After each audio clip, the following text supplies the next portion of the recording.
just trying to turn it down. Hold on. Okay. I'm gonna pause it. Hello, I'm early today. Okay, so nobody can talk smack about me anymore. I'm early today. Don't get used to me being early. It's not going to be a common occurrence, but I'm early, or rather on time, whatever. How are you guys doing? I hope you guys are enjoying your long weekend. It is President's Day tomorrow, so let's honor Trump. That's it, like Trump. But tomorrow is President's Day, so the majority of us will not be working, although us hardworking people who have our own businesses, when we never get a break. No matter what day it is, we never get a break. But fortunately, tomorrow I am off. So today is my Saturday. I missed yesterday because we had family visiting, and the house has been crazy. You guys know how it is when the family visits. Everything goes awry. It's loud, it's crazy, and I didn't want to have too much noise for you guys yesterday. So I came in today, and I'm lying. Truthfully, I had food poisoning, and I was making out with my toilet the last 3 days. Well, I'm not technically lying. It's actually the both of those. The both of them. Yes, the both of them. The both of them are the truth. Both of them happen. Family is visiting, and I've been making out with the toilet bowl. So I'm here now, though. I'm here now. And you guys can see I'm good now. I'm good, right? I'm alive. You guys are alive. We're good. So, how are you all doing? Hello, MTN. Hello. Wearing white today? No goth. I'm in my pure mode today. I'm pure virginal soul today. So don't worry. I am in my angelic era. So stop. Let me be angelic if I want to be angelic, okay? Let me do it. So I'm angelic today. Leave me alone. I've left my dark ways behind for the next hour or so. Excuse you, Dio. Go to the naughty corner. I am in my angelic era, and you are not going to ruin that for me, Dio. I will have you know. Before you ruin my angelic era, I will have you dungeoned. Okay? I will put you in a dungeon, Dio. Don't. She's a whole day late. First, okay. All right. You know what? That Jasmine look-alike. No, no, no, no, no, no. They drew Jasmine after seeing me. That's not, I no. I copy no one. I copy no one. Kardashians have copied me, and so have the Jasmine people, the people who made Disney's Jasmine. They copied me too. So stop it. She's a lady. At the end of the day, being early isn't a thing. I hate you guys. I hate you. I don't come to be roasted. I come so that we can have whatever. Whatever. I don't know what I'm expecting. Fion, I like your Little House on the Prairie nightgown. See, all right, I'm changing. All right, I'm changing clothes. See, this is I can't have anything new with you guys. I can't try anything new because every time I try something new, you guys just roast me. I'm changing. I'm changing clothes. I actually really liked this top. It's beautiful linen, and you know what? That's fine. You guys want black? I give you black. Oh, I'm sorry. It's not black. It's African American. Whatever. I'm gonna put on an African American shirt so then I can be gothic for you guys. Is that what you want? Don't worry. Don't worry. I got you.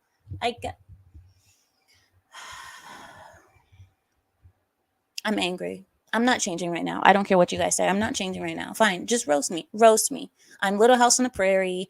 I'm not gothic anymore. What am I? China doll. Victorian era.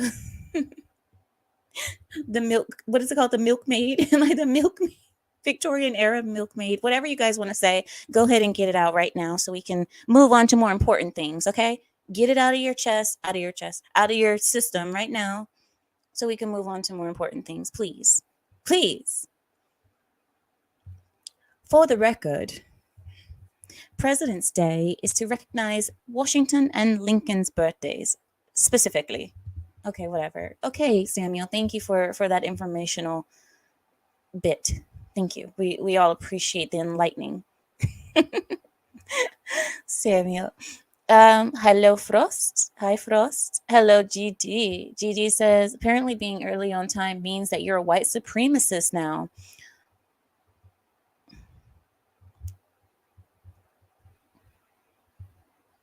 Well, uh,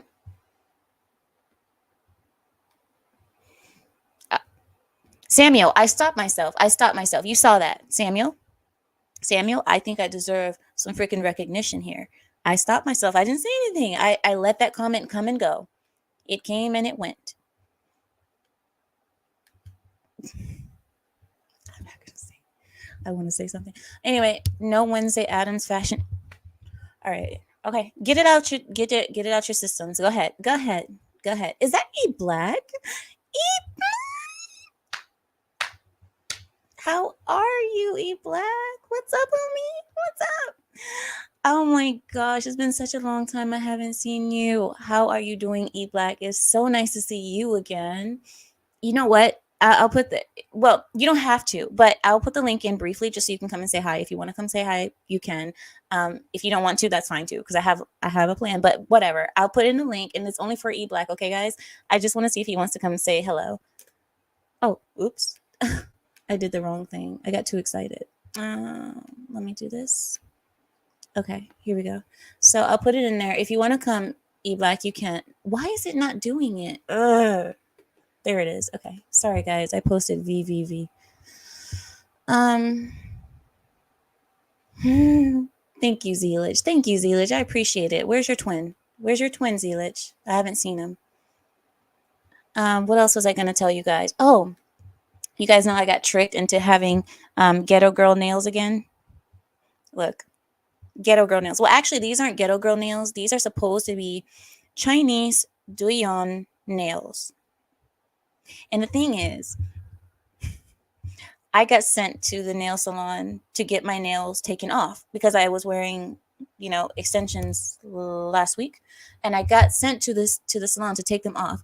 As soon as I got to the salon, the Asian girl is sitting there, and I said, yeah, I just want to take them off and just go back to being natural like I always am. And she said, oh, honey, why? She said, honey, you don't understand the girl your age, the girl do like this. And she showed me this beautiful picture of this cute Asian girl with these cute Chinese do young nails. She's like, honey, girl your age, you so beautiful, like model. You need to wear the nail, honey. All the girl your age wear the nail. And then I ended up getting these crazy nails again. So listen, don't judge me. Don't judge me. But it was forced upon me. Hi, E Black. How are you? Hello. How's it going? I see I got into a roast fest with your community. Well, apparently that's what they wait the whole week to do, E Black. I mean, these are the people that I trust to bring up my mood. But when I get here, I'm Little House on the Prairie. Where's Wednesday Adams? This is what I get. Can I join in? I saw Oh that my god. Okay, go I ahead. Go I I, ahead. I saw that at Forever Pilgrim 21, and You know what? it looked nice on the little pilgrim mannequin. It looked really nice. You Not know. forever, Pilgrim.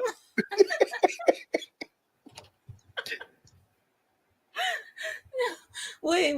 Let me wait. Let's do another one. Instead of American Eagle, is Amish Eagle. Forever Pilgrim, Amish Eagle, Yeah. Amish Buggy style.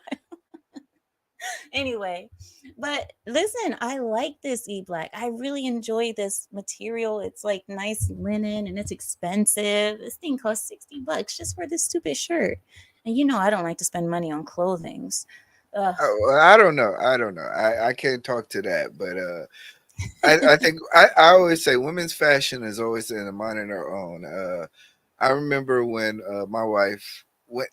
I don't know if you ever remember that stage where the women were wearing like tights and like this the little scrunchy thing that went down to below the waist. It's like Are you talking about where it bunches up on the tight? yes, Yeah. yeah. Yep.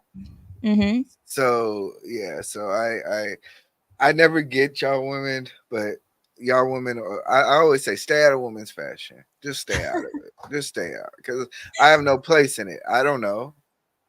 Well, the thing is, E Black, my thing is I don't follow the the current fashion. I don't follow the trends. Obviously, I always dress the way I want to dress, and obviously. you know, another thing is that it's so popular right now to wear leggings and sports clothing and all this. And I was actually out today shopping, and that's when somebody came up to me and was like, "Oh, you know, this is in style. These Lululemon leggings, and wear these." And I'm like, I'm not into showing off my body like that. You know, I want to dress like somebody that can look up to me. You know, my kids can look up to me in the future, kind of thing. E Black, tell me, where have you been all this I've time? been around. I've been around. I literally, if I catch you online, I'll catch it. I may not comment all the time because sometimes your topics are too, even for me, they're too dicey. Let me be honest. Are you kidding me? My Yes, even, topics? even Wait, for you me, have a I channel. Your channel is all controversy, but you talk about my channel being too dicey? The nerve, no, pride. You guys I see just this? want to let you guys have where you stay. I enjoy. I watch from afar. I at least see you online at least what 2 or 3 times a week. So I like when I do see you, I hit the like button and then I keep moving. I wish I could. A Thank lot of you. people have said that like I'm not around. I'm like, how? I see everybody doing everything, We don't especially see you. yeah, but I don't want to like a lot of times I just don't want to.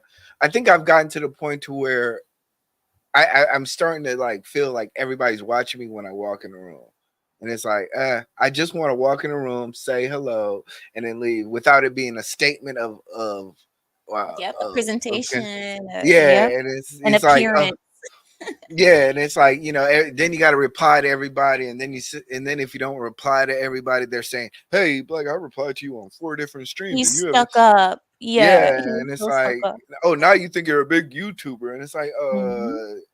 I'm just like I'm watching in YouTube on my phone, or sometimes I'm on my computer, and it might be something on the side of the thing to where it's just I'm not paying attention fully, or I just don't want to do Exactly. it. I don't know. I think this is I as you get into YouTube sphere, you just kind of get to that point to where I don't know. I I hear would the love to things here. I would love to see how like Abba and Preach, like how they handle it when 2 million subscribers just page just walks into a page and they're just like, hey, I just want to say hello. They use you know? different. They use different accounts. They use you know, coverted accounts. Of course, they don't use their big account to. Yeah. Yeah. And people have gotten caught, E Black, big YouTubers or YouTubers that are controversial, like a few of us, or you know, some YouTubers have gotten caught. Their side accounts have gotten caught where people have noticed that it's actually them. You know what I Yeah. mean? And called out their nonsense because people, you know, people get messy online and yeah. Yeah. And like I said, I'm considering starting different. I do have one troll account which I rarely log on to, but for the most part, my main page is my personal and my professional page. So it really gets difficult to kind of like I'm getting to the point to where people are saying, "Hey, I'm getting hearing that more. Hey, you're not around no more. You're not doing." I'm Hmm. like, "Look, I'm here every single day. It's just I Hmm. don't want to be like front and center like every comment that I make because sometimes I am enjoying the show. Sometimes I want to Yeah, troll too. I want I to have get fun." it. Eve Black, I want to share something really quick with you before I begin my segment. But I want to share something with you. My mods in the chat, my main ones like Samuel, Lawrence, and a couple of others, they have their own show, right? They have their own show that they do during the week. And I like to pop up on there in the week and I get to act bad and be crazy and enjoy my troll life, right? Why on their show did they say, "Oh, guys, join us on Thursdays. We do a show on Thursdays at so and so time. Amira also shows up all the time." And I'm like, shut up, shut up. I was telling them, don't tell people where I go. Yeah, yeah, But yeah, I get Friday. that. No, I definitely get that, and I really, like I said, it's one of those things where You know, as a lot of people don't understand the life of somebody who wants to put. I don't want to say YouTuber, but I'm become. I look. I got a business account as a YouTuber. I take tax deduction as a YouTuber. I am a Mhm. YouTuber, even That's though right. I'm a small YouTuber with maybe 2,700 subs. It's like I have to kind of own it. But the life that I live is different from even like I go to the store and the store lady, she subscribes to me, and she always comes back to me like, "What was you on this week?" Yep. I've But had it's people like, do that too. and then I've gotten recognized multiple times by people, and it's like, damn, I only have 2,700 subs. It's like, Imagine how bad it gets when you get bigger. My old channel, thank God I don't have that one anymore, but I was at 40K. And oof, after being with Kevin Samuels, I had oof. that too. Going outside and people saying, are you a Mira? I'm like, huh? Here I am, huh? It's happened at the gym. It's happened at restaurants. Me and my husband are Hmm. out, and people are like, "Is that Amira? Amira?" Oh, at the school board. I went to a school board meeting, and I want to be Wow. become. I went there because I want to get into politics. I don't know if you know that about me. But I Mm. did that because I want to be active and I want to get into politics. And that's one of the ways to start is going through school boards. So I went there, I went to the meeting. Did you know that all the women gather around, like rallied, because only two of them recognized me, but they just spread the word about who I was? They said, "Oh, this girl, if you go online, you type in Exile Lioness, you'll see all of her content. She's a racist, she's a homophobe, and we can't listen to people like her." And that's what they said. And all of them kicked me out of the school board that time. That was Wow. 2 years ago. Wow. Which is crazy because you would think that most people think that school board is racist and homophobic. You would be good in Texas, okay? I'm telling you right now. They'd be like, "Oh shit, you're a racist and a homophobe." Oh yeah. Would you like a lead position or a school board? Right, right. We're hiring. We're hiring. Actually, we were just looking for a racist and a homophobe. Do you have any? Yeah. Wait, do you happen to have any white hoods by chance? No, we could provide you with some. So yeah, I totally get it.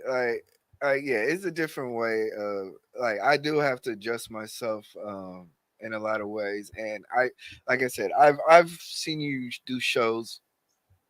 I every time I come by, I like you pop up on my feed every time. So I hate when people. It makes me feel like I'm not doing enough to be a good like friend or a good acquaintance. But it's like, what can I do? Well, You know? if you want, you have my email. We've emailed back and forth. I also Yeah, have your email. Let's email. Let's plan a collab really quickly if you yeah. want. We'll plan something in the future, in the near future, and let's do that. That's Deal? fine. That's fine. Yeah. Have you seen my show with Chaotic Truth? Beware of fake woke. I have not. I need to Oh speak with Chaotic. Actually, we have planned to. So yeah, I will check it out. Is it only one stream? no, we're doing a whole series. We do a series Oh, once a week. We will cover controversial topics. as always.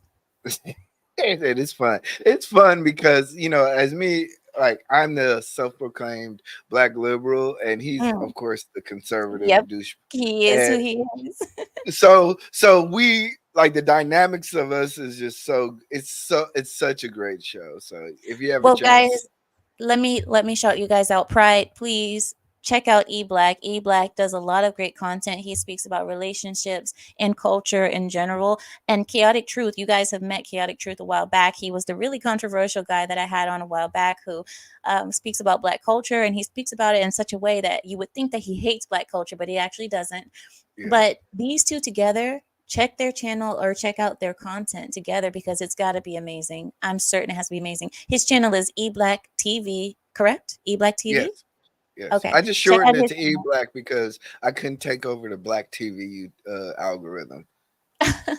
I've tried for 2 years to take over Black TV. I was like, look, no matter what I do, I can take over the algorithm of Black TV. It never worked. It just dumped me to the bottom of the barrel. So like Either Sanford way, and so, Sanford but and Son. Sanford and Son, like the old '70s movies always pop up better than me. So it's like, But If you guys get a chance, check out his content. E Black, thank you so much for coming to say hello. And mhm. like I said, everybody, please check him out. Is there anything you wanted to say before we go? Yeah, it's the thing that me and Chaotic have is called specifically called "Beware of the Fake Woke." Beware of the fake woke. Yes. Okay. Beware of the Fake Woke, and that's like a series that we have, and it's such a lax thing. Like if he's busy, I say, hey, you want to go on? He's like, yeah. If he's like, hey, I'm off today, I'm off. We're not trying to go super hardcore, try hardy on this. I get it. It's really like two guys that just kind of came together. Like how can we piss people off? you know? That's not that hard to do today. It's not that hard Yeah. to do. But I need to get into my topic because I Okay. have quite the topic to bring up with my pride. Thank you, E Yeah. Black. I Oh, appreciate you oh so much. yeah, And and I don't be love the afraid. Black History theme. I really do. Thank you. Thank you so much, E Black. Well, if you can, stay around. If you can't, I understand. But I'm going to go ahead and get into this because it's quite the topic that I have planned. Take care. Thank you, E Black. Bye. Guys, if you get a chance, check out E Black's channel. He's a long time friend of mine, him and Chaotic Truth. It's such a pleasure to see them again or see him again. I need to speak to Chaotic. Well, since we've gotten that done, next, I want to bring up this topic with you guys because I have so many things to talk to you about, right? So recently on Joe Rogan's podcast, I was watching Joe Rogan's podcast and he shared a snippet of Paul Harvey. Paul Harvey, a lot of you may know him and a lot of you may not, but Paul Harvey, he was a speaker from the 60s, I believe, 50s, late 50s, 60s era, and he would speak every day and people would tune into his show and all he did was speak common sense. All he did. He had one clip in particular where he named it If I Were the Devil. If I Were the Devil. And I want to share that with you guys because Joe Rogan shared it and it made me think about how we look at so many podcasters today like Joe Rogan, Jordan Peterson, and a couple of others. I can't think of them off the top of my head, like Ben Shapiro and so on. A lot of people look up to these speakers. These are today's Paul Harveys, right? But nothing hits like hearing it from a person who's speaking back in the 50s and 60s, but yet their wisdom that they spoke way back when still applies to what's happening today in America. In fact, it's almost as if they were already predicting what was going to happen to this nation before it came. They already saw what was coming. So my question is, if it is true that so many people back in the 50s, 60s, and 70s were already predicting the SHIT show that America would be placed into. If they were already predicting that, why didn't they better prepare us to not have to suffer these consequences? Why wasn't there more of the elder generation of the boomers? Why didn't they protect us? That's my question. And I don't mean to throw it all on their shoulders, but I feel let down a little bit when I listen to Paul Harvey and I listen to this great wisdom. You guys had it. You guys knew what was coming and no one stopped it. So I don't know. I mean, maybe it just wasn't in their hands. I don't know. But anyway, I want to share it with you right now. So I'm going to share this with you. Let's watch it together and then we can speak about it. It's only 2 to 3 minutes. So for all of you ADHD people out there, it's not that long. You guys can handle it. Okay. 2 to 3 minute video. Let's go. If I were the devil, if I were the devil, if I were the prince of darkness, I'd want to engulf the whole world in darkness, and I'd have 1/3 of its real estate and 4/5 of its population, but I wouldn't be happy until I had seized the ripest apple on the tree, thee. So I'd set about, however necessary, to take over the United States. I'd subvert the churches first. I'd begin with a campaign of whispers. With the wisdom of a serpent, I would whisper to you as I whispered to Eve, do as you please. To the young, I would whisper that the Bible is a myth. I would convince them that man created God instead of the other way around. I would confide that what's bad is good and what's good is square. And the old I would teach to pray after me, Our Father, which art in Washington. And then I'd get organized. I'd educate authors in how to make lurid literature exciting so that anything else would appear dull and uninteresting. I'd threaten TV with dirtier movies and vice versa. I'd peddle narcotics to whom I could. I'd sell alcohol to ladies and gentlemen of distinction. I'd tranquilize the rest with pills. If I were the devil, I'd soon have families at war with themselves, churches at war with themselves, and nations at war with themselves, until each in its turn was consumed. And with promises of higher ratings, I'd have mesmerizing media fanning the flames. If I were the devil, I would encourage schools to refine young intellects, but neglect to discipline emotions. Just let those run wild. Until before you knew it, you'd have to have drug-sniffing dogs and metal detectors at every schoolhouse door. Within a decade, I'd have prisons overflowing. I'd have judges promoting pornography. Soon I could evict God from the courthouse, then from the schoolhouse, and then from the houses of Congress. And in his own churches, I would substitute psychology for religion and deify science. I would lure priests and pastors into misusing boys and girls and church money. If I were the devil, I'd make the symbol of Easter an egg and the symbol of Christmas a bottle. If I were the devil, I'd take from those who have and give to those who wanted until I had killed the incentive of the ambitious. And what'll you bet? I couldn't get whole states to promote gambling as the way to get rich. I would caution against extremes in hard work, in patriotism, in moral conduct. I would convince the young that marriage is old-fashioned, that swinging is more fun, that what you see on TV is the way to be. And thus I could undress you in public, and I could lure you into bed with diseases for which there is no cure. In other words, if I were the devil, I'd just keep right on doing what he's doing.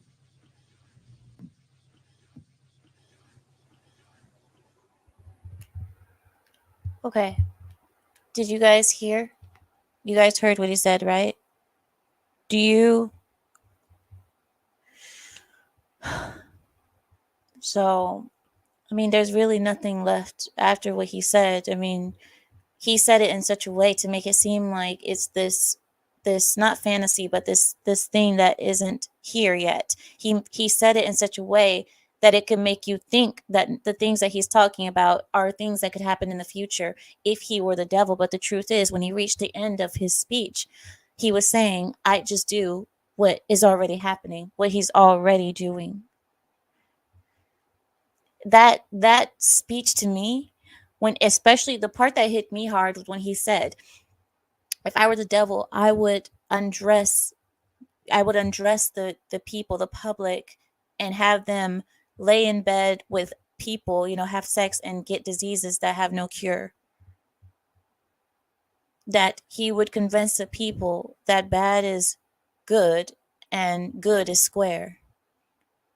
That everything that's bad is cool, that the media is, and having the media back it up. And I mean, just every single sentence is like, that's exactly what we see, and it's exactly what we talk about every week. We speak about these things every week.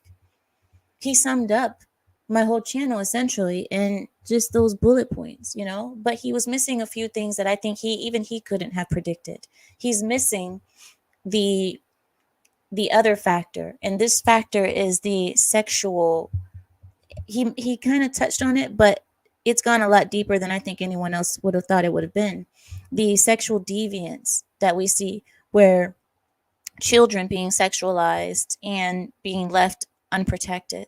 That's another thing. I mean, he did kind of briefly speak on it when he talked about the preachers abusing the children, the boys and the girls and so on. But at this point, we don't need a preacher to do it.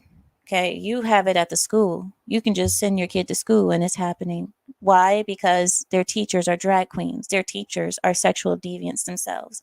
There was a video that I just recently watched as well.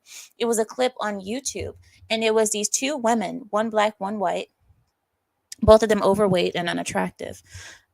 And they were teachers. They said that they're teachers. And when they said that they're teachers, they said, oh, we're teachers and we're also trans.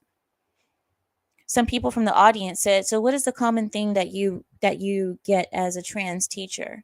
And they went on to say, oh, most of the parents think that we're out there to indoctrinate their children just because we're trans and we're gay. But the truth is, all we want to do is indoctrinate your children to wear deodorant. They wanted to make themselves seem normal. That's what they tried to do. They tried to make themselves seem like all the parents are irrational. It's irrational for a parent to think that these people are sexual deviants. It's irrational. That the truth is, they're just there hoping that our kids wear deodorant. The devil is a lie, right? The devil is a lie. Of course, that is something that anybody who is a sexual deviant and a person that is doing things or has these kind of desires, that's what someone would say. Oh, yeah, no, I'm not out there to get your kid. Come on. I'm not attracted to your kid. I'm just trying to get your stupid kid to learn. Oh, your kid stinks. That's the reason. Come on. No. But anyway, that was the first clip that I wanted to show you. The second clip that I want to show you is this. Now, this is where we go into Black History Month. Happy Black History Month, by the way. The shortest month of the year, unfortunately, right? But the second clip I want to show you is Malcolm X. Malcolm X is one of my favorite people of all time. And it wasn't until after he went to the Middle East that I liked him. Before he went to the Middle East, I saw him as an idiot. Everything that he said was just idiotic to me, and he was just kind of dumb. But when he came back from the Middle East and he had his awakening, and he realized that the religion of Islam is not about hating the white man, because the Nation of Islam, if you guys don't know, the Nation of Islam is like a religion that was made by Black Americans to empower Black people. But in the way of empowering Black people, what they do is hate the white man, talk about the blue-eyed devil, and they use Islam to hate on the white man. That's the Nation of Islam, in case you guys don't know. And it has nothing to do with real Islam. There's nothing Muslim about what they do. But nonetheless, when Malcolm X came back from the Middle East, he turned into such a wise person in my eyes. I could be wrong, but in my eyes, he did. And that's when I found him to be my favorite person. But anyway, he made a speech, and this speech was speaking on politics, and he spoke about the white Democrat. And what he says doesn't solely apply to Black people. It applies to every minority group that supposed white people are trying to protect or vouch for or what have you, when these groups couldn't give a darn about you or your people. But here it is. I'll show it to you. Fionn, get the wood chipper. Dio says AIDS, HIV, herpes, hepatitis, and now many others are becoming immune to treatment. Right. It's disgusting. Paul Harvey was right when he said that, giving people diseases that have no cure. And it goes even beyond physical diseases. These diseases are diseases of the mind, the soul, the spirit. They go further than just skin deep. Even if you can take a pill to get rid of the itching and burning and itching, you're still diseased. You're diseased here. But Frost says there's definitely brainwashing of the kids in the schools. Frost also says it kind of makes you wonder why all these celebrities and musicians dress up as the devil. Oh, and do you guys remember I told you? I'm sorry, my nose is itchy, guys. I'm sorry. Let me scratch my nose. I don't want to do it in front of you guys. Sorry about that. Okay, so you guys remember we were talking about this last week? I think it was last week, and I told you this is the reason why you see Kanye West, people like Kanye West, and they go back into this, I want to be a Christian minister. I'm all about Christianity. A lot of them seek religion. After they've made their millions and they've gotten their fame, then they run to religion. You would think, why would you run to religion as a person who has it all? Because the majority of people who run to religion is because you don't have what you want. You're struggling. You're in the struggle. That's why most people run to religion, unfortunately, because a lot of people use religion as Santa Claus. But then you see usually the people who are celebrities, they're not religious. Why? Because they're living the life. They're cool. They got whatever they want. And they figure, I didn't get this from a God. I got this from my hard work. I got this from my management team. I got this from auditioning and so on. I didn't get this from God. But why is it that you see people like Kanye run to religion with all his heart, soul, and might? Is because they want their soul back. And we talked about it last time, where I said these people are just craving their soul back. And that's why you said, why do they dress up as the devil? They see the devil. They know what the devil looks like. They know what the devil looks like more than us, I would say. Because they probably had to perform sexual acts on the devil that they didn't want to perform.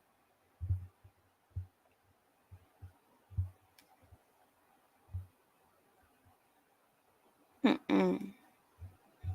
I used to say that we're living in Sodom and Gomorrah 2.0. To be honest, things are more full on Babylon. The thing was on point. Yeah. His speech is on point. Dio says, yeah, I covered that one before. 2/3 of women have an incurable already. You keep saying that. You always say that. I don't know how true that is, but okay. I don't know how true that is. I mean, I guess I don't know how these women are in these streets, in the streets. I don't know if they're really out there giving it up that much, or to the point where 2/3 of women are diseased in some form or some way or another. I don't know, but ew.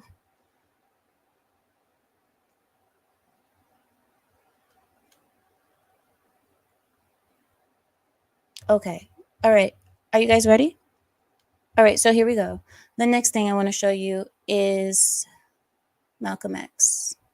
Let me pull it up. Hold on. Let's do this. Do this. Share the screen.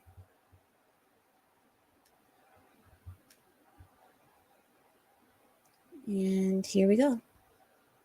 See them going under the label of liberals. That white person that you see calling himself a liberal is the most dangerous thing in the entire Western Hemisphere. He's the most deceitful. He's like a fox, and a fox is always more dangerous in the forest than the wolf. You can see the wolf coming. You know what he's up to, but the fox will fool you. He comes at you with his mouth shaped in such a way that even though you see his teeth, you think he's smiling. You take him for a friend. There are many whites who act friendly toward Negroes. A fox acts friendly toward the lamb. And usually the fox is the one who ends up with the lamb chop on his plate. The wolf doesn't act friendly, and therefore the wolf has more difficulty in getting the lamb chop in his plate. I'd like to point out, though, that And I say that because it is usually if you study the structure of the Negro community, economically, politically, civically, psychologically, and otherwise, it's controlled by the white liberal, who usually poses as the friend of the Negro. on the other hand, I think one could point to a large number of whites who have struggled for civil rights, Give me for an example. equality, and have got little or nothing out of it, other than quite a few bruises. Give me an example. Well, the large number of white students who have gone into the South, for example, working for SNCC and other organizations. Not working for SNCC or other organizations, but working for the white political machines who benefit by the voting efforts of Negroes. Okay. Today, you could point to a large number of Negro leaders who have consistently betrayed Negroes in a whole host of areas. They aren't really Negro leaders. These are puppets that have been put in front of the Negro community by white liberals. These are parrots that have been put in front of the Negro community by white liberals. You can't name me a Negro leader who has been betrayed Negroes, who has not been endorsed, sanctioned, subsidized.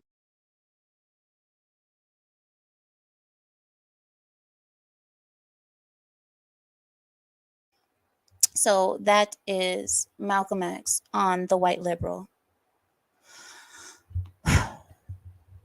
When he was speaking about this, I didn't just think about the black community when he was speaking. I was thinking about each and every community that we see that is seen as a minority or what is it called?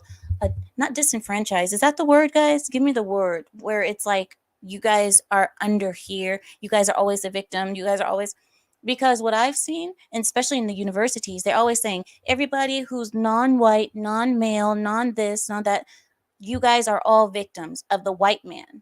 Even in the universities, this is the rhetoric. You guys know that, right? Every university, these are white people saying this. These ideas came from Nation of Islam, but yet you see white professors in universities today preaching that same rhetoric against their own people, saying, we are the ones who are superior. We've benefited so much all this time. It's time for us to step down and give people of color a chance. We are the ones who have ruined everyone else's communities. Yeah, we should suffer for, for what our ancestors have done. We should suffer. Did you guys notice? We don't even need racists anymore to kill minorities, because minorities are killing themselves in the streets. They don't even need the racists to kill them anymore. We don't even need the haters, these, what's it called? What are these people? What will be the word for these? We don't even need people that hate white people as a group. We don't even need these type of racists anymore, because it's so prevalent now just to go outside, and this type of rhetoric is all around us, and it's preached in the schools. So, I mean, when I see this, I'm like, we don't even need killers anymore. We don't need the racists that go around hunting black people anymore, because black people kill themselves enough. We don't need people out there that are protecting, the minority anymore. We don't need it. Why? Because everybody is out to supposedly protect the minority, just like Malcolm X said. It's all to make it seem like they're your friend so that they can get their benefit behind it. That's what he said. And it makes sense to me anyway. The wolf versus the fox, where you have one that shows their teeth, shows what they really are, and then you have one that lies in your face. And even though their teeth are showing, you think that they're smiling at you. But anyway, so those are the two people I wanted to share with you guys today. I hope that has been something for you to just mentally chew on. The next thing I want to give to you guys is the news. Are you guys ready? Hold on, let me pull it up. This is one thing that I didn't have prepared. I'm going to pull it up now. It doesn't take me long, so hold your horses, guys. All right. Here it is. Oh my gosh. Is this really the news?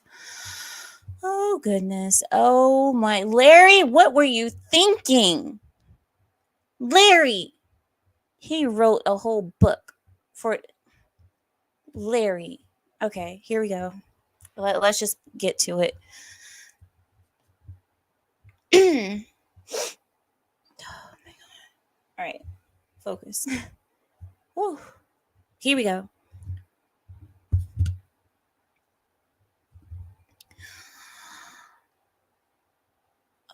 I don't even know where to begin. I really don't even know what to. Okay, here we go. Happy Black History Month. Here we go. Black History Month. Let's stay on the topic of Black History Month.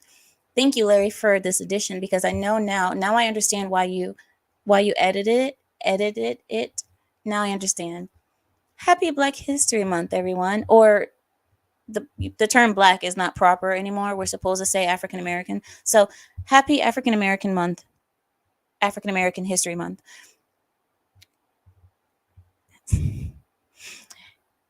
This is how the article goes, okay? This is not me. When I say this is not me. This is the article, okay? I'm just going to say it the way it says.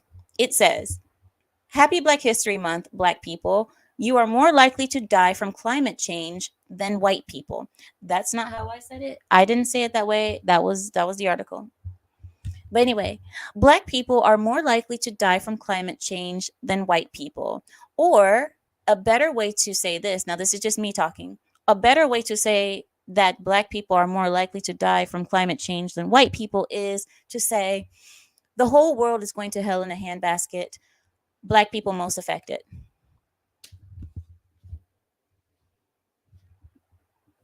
That's how Samuel put it, and it made sense. So, Black people are more likely to die from climate change than white people. At least that is according to the trans female health secretary, Rachel Levine. Levine contends that Black families are more likely to live in areas that are more affected by climate change, therefore negatively affecting them mentally and physically.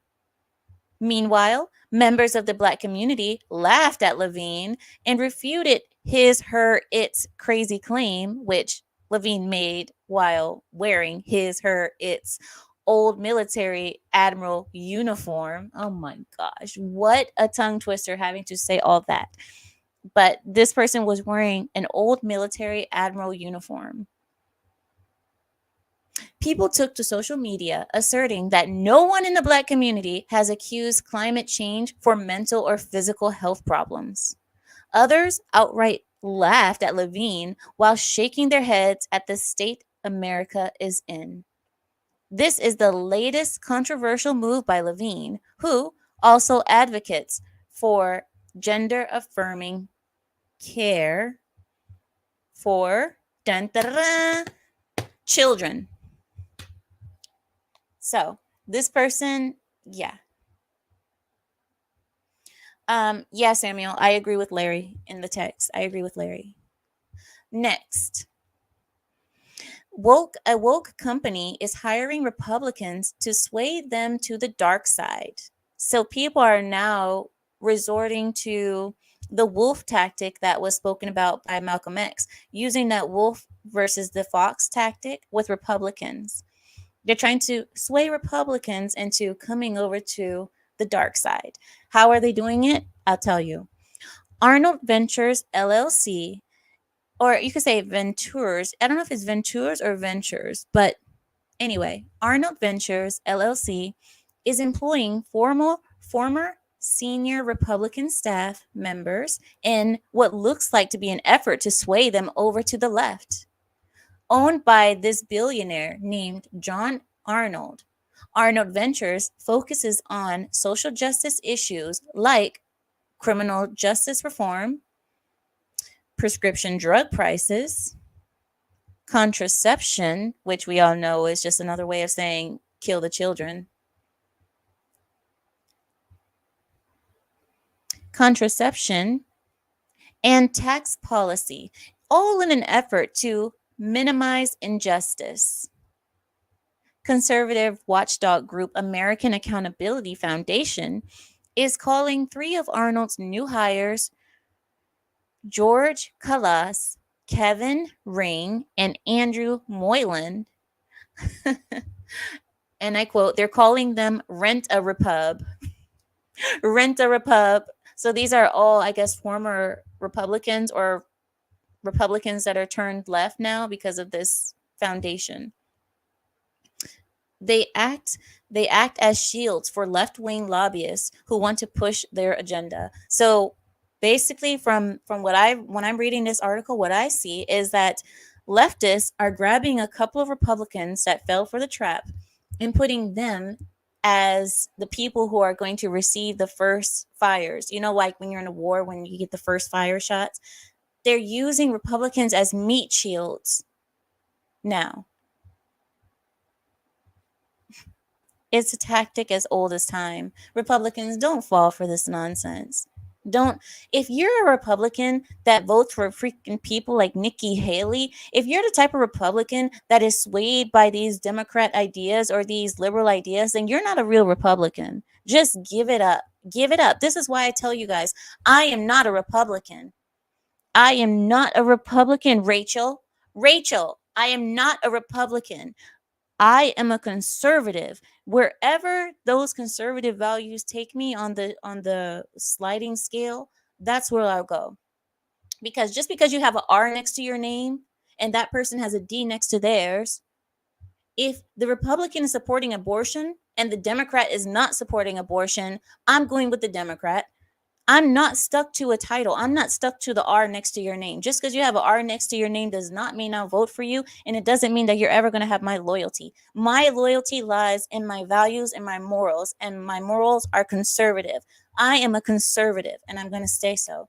Anyway, next is New York Governor Kathy Hochul has tried to calm businesses in light of Trump's verdict. As you guys know, Trump was so-called convicted of some nonsense and he has to pay $300 million. They're just trying to wear him down. We all know, even if they try to make this man broke, his supporters will send money in droves when it comes to him in the White House. If he starts running again, which he is actually, but when he runs, he'll never be without money because he has America backing him. So whatever they try to do to this man, just go ahead. Go ahead. Try to take all his money. Try to do what you want. We are standing with him. After Trump was ordered to pay $355 million, many business owners noted that if New York could steamroll Trump, the state would likely do it to them. In response to these concerns, Hochul, which is the New York mayor, featured on a New York radio show called The Cat's Roundtable to quell their fears. She assured business owners that what happened to Trump is an extraordinary and unusual circumstance that law-abiding New York businesses would never experience. This only happens to people like Trump. It would never happen to you because you pay all your taxes to us. You're very good. You don't step out of line. This will never happen to you. If you show your loyalty to the dear leader, you will have all the privileges of a normal life. Because that's how it is in North Korea, isn't it? Show your loyalty and this will never happen to you. But anyway, this person, Hochul, assured business owners that what happened to Trump is an extraordinary and unusual circumstance that you guys will never ever have to worry about because they are very different from Donald Trump and his behavior. However, Hochul made it a point to say that there is no way in hell that she can overrule Judge, whatever his last name is, the guy who, convicted Trump. Egron's Ogre, however you say his last name. There's no way in hell that she can overrule Judge Egron's decision because, quote unquote, we need a clear separation of powers that was envisioned by our founding fathers. So Hochul also declared that she has no say in the amount of the fine that Trump got slapped with. And she basically refuses to interfere with it, she says. Trump is expected to appeal, but must reportedly pay a non-refundable $35 million deposit or 10% of his verdict. He must pay at least 10%, which is $35 million, as a deposit against his assets. All of this is as a good faith gesture to prove that he can pay the full fine if he loses his appeal.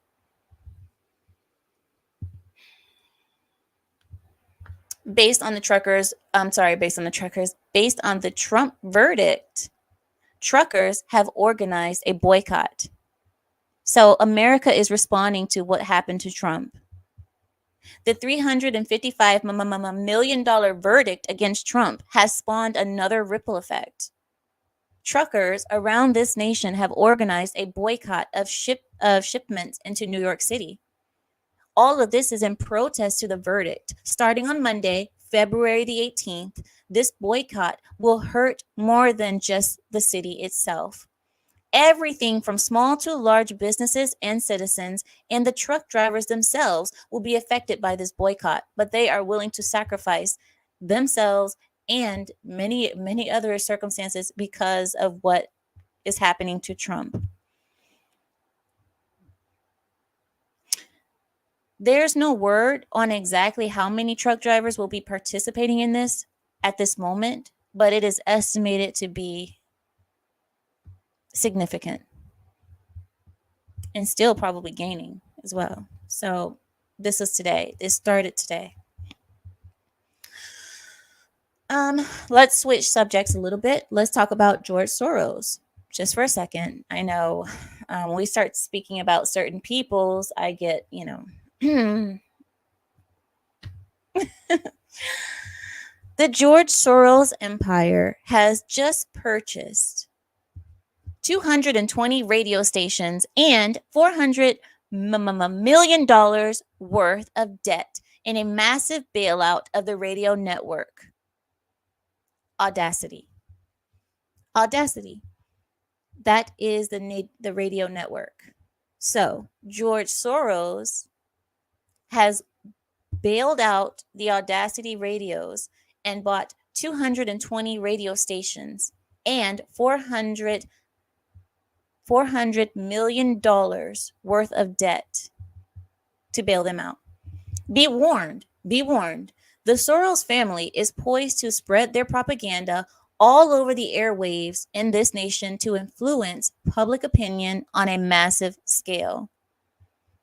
The purchase has already caused some radio hosts to quit due to editorial disputes. 18 of the stations purchased are Spanish-speaking stations in operation all over the country. This caused additional concerns that they are losing the Latino support. God forbid they lose the Latinx support base. This latest move is in addition to his current practices. Of course, George Soros, his social justice organizations have been donating millions into local news operations over the last decades as well. We already know what this is going to say you give somebody like that a microphone, you guys already know what's coming. But you know what? It wouldn't be anything that we haven't seen thus far. This is what, just like Paul Harvey said, it's the things that we're speaking about have already been happening right now, and going to continue to happen. All right. Here, let's speak about Biden really quickly. Joe Biden, Dementia Joe and the hoe have got to go.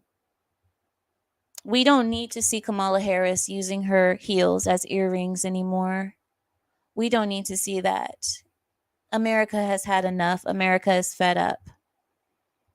But a year after the tragic train accident that spilled chemicals in East Palestine, Ohio, not East Palestine, not that one. But this is a train accident that spilled chemicals all over East Palestine, Ohio. Joe Biden finally visited the site a year later. He was met with angry residents who wasted no time in giving him a great welcome. Too little, too late was a quote. Dementia Joe, you gotta go was another quote that could be heard from the crowd. And the good old go home, Sleepy Joe was also heard.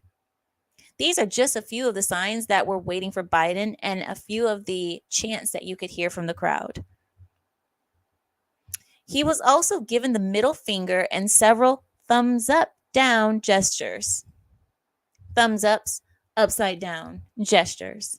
And the words FUCKU were shouted at him by many residents. Biden gave a 6-minute speech.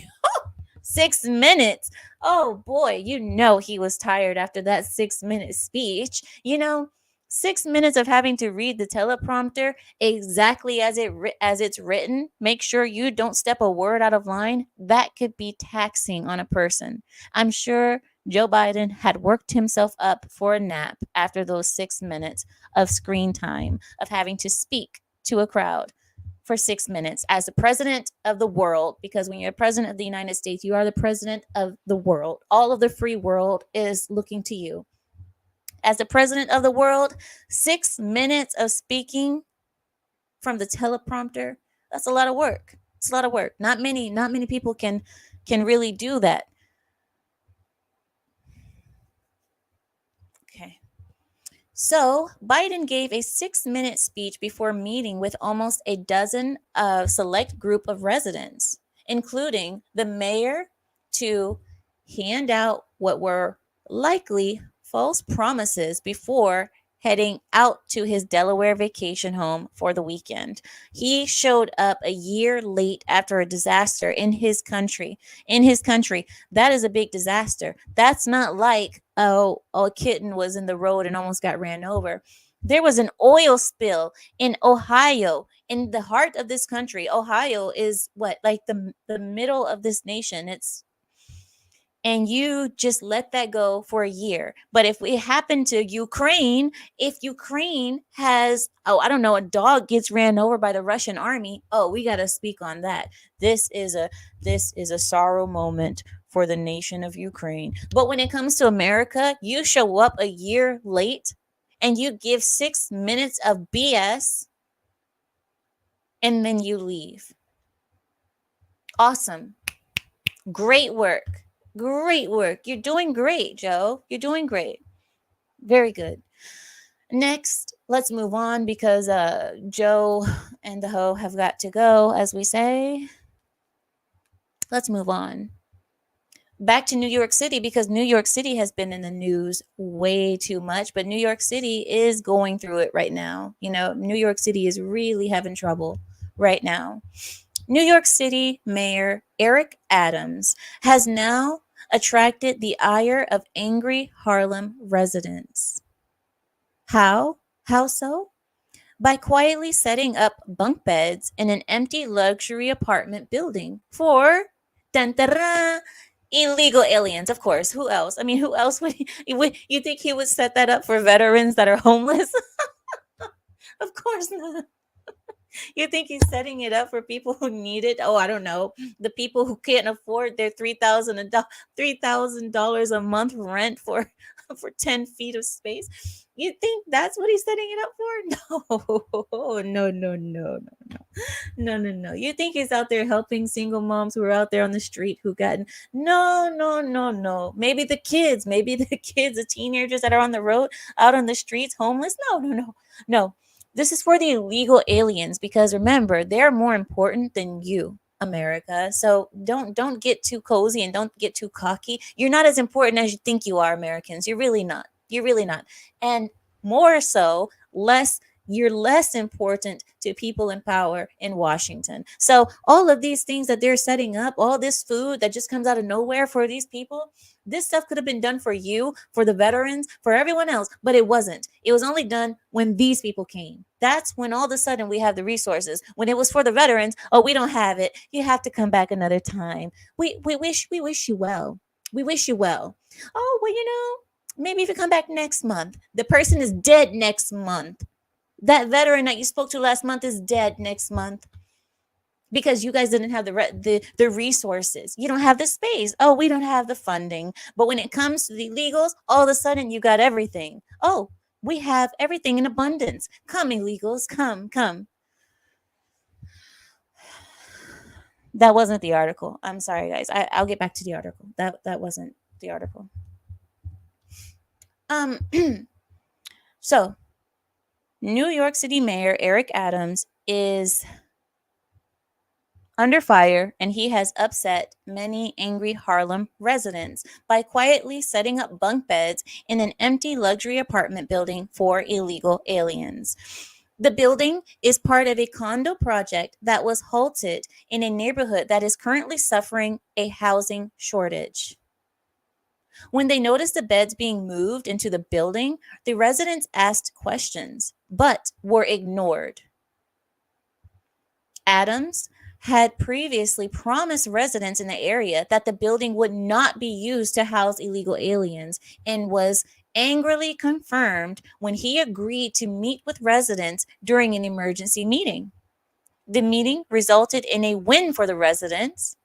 Adams reaffirmed his promise to the people, and the New York Department of Social Services announced plans to house the New York American citizens and their families in the building.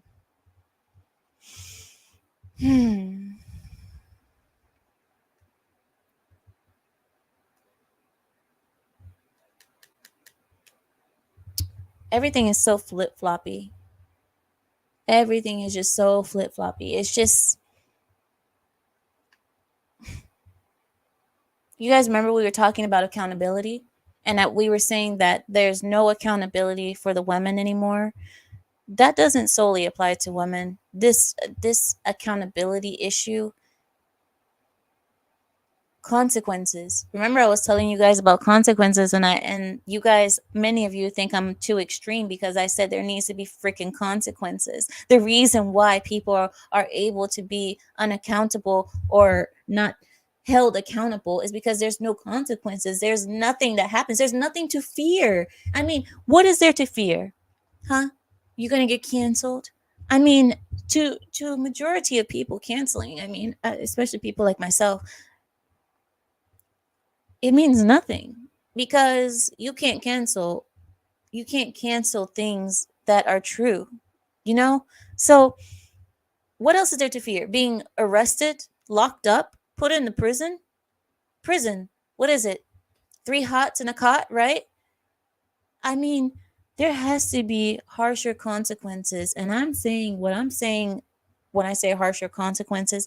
I said bring back corporal punishments. I said bring back public executions. Bring back public flogging. If you get, no, there needs to be fear. You need to fear something. We don't fear anything. We have people running rampant, doing whatever they want. And it's getting worse because even the jail system was something to fear before. But now, even that's a joke because you get arrested in New York City, for example, you're out by supper.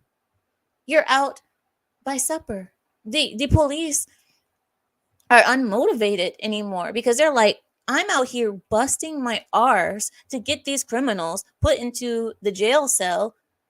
But the moment that I drop them off, I go down to the gas station to fill the car. I know they don't fill up their car at the regular gas stations. I understand that. But this is just an example. Okay, they went to go get coffee. The moment he drops off the criminal to the jail cell, goes to get coffee, gets back into his car, the same guy he just dropped off is walking around in front of him laughing.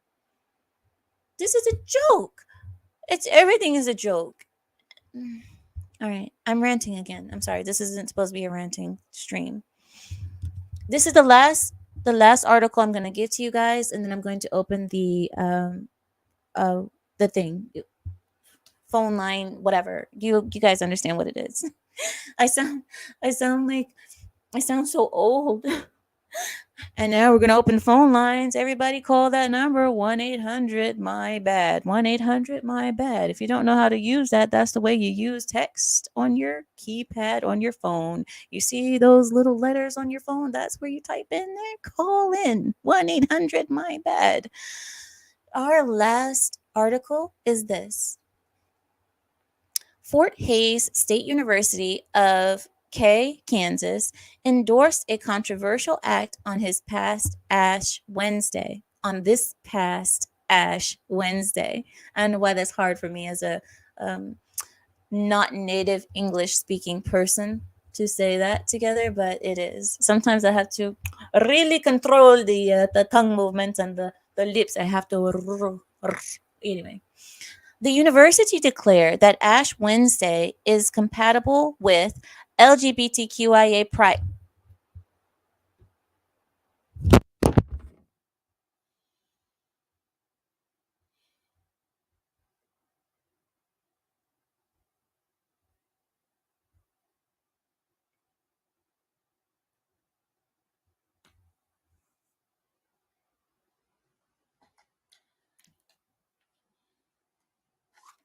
This is not the mic.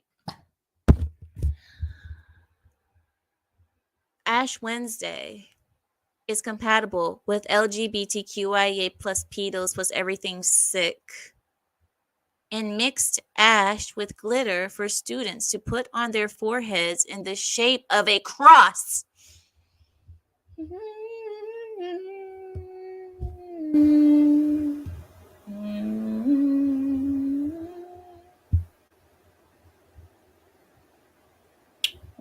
Okay. Alrighty then.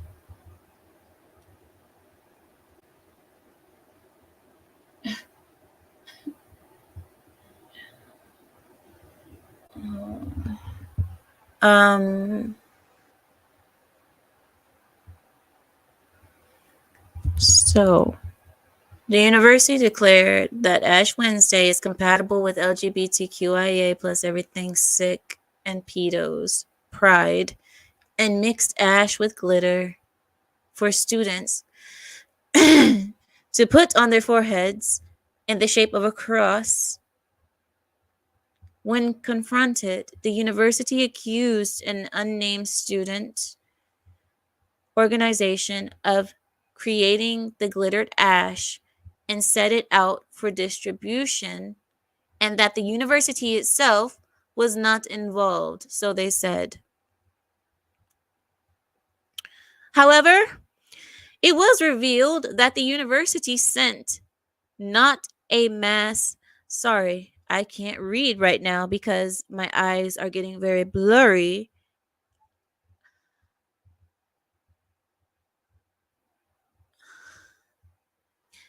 The university accused an unnamed student organization of creating the glittered ash and sent it out for distribution, and that the university itself was not involved in this. However, it was revealed that the university sent out a mass email to its students about the event and quoted a faith-based organization called Parity.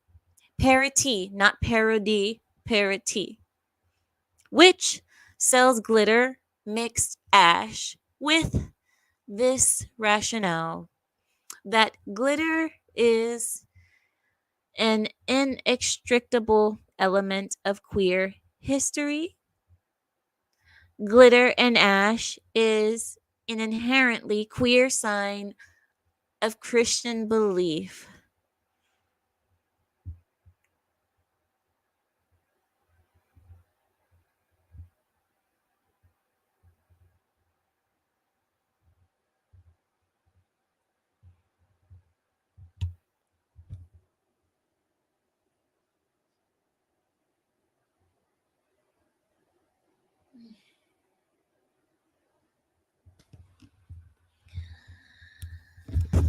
Man, I am so. I'm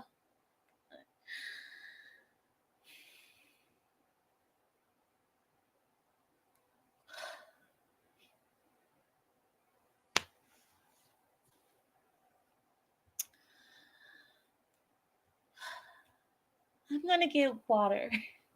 I'm gonna get water. I will be back. I'm gonna get water. I need water. I need water.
Oh, all right.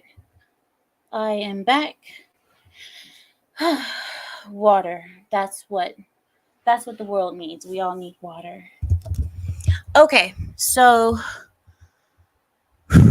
I don't know how you guys feel about this topic, but I am so sick of this degeneracy. I am here mixing it with religion and it makes me so angry.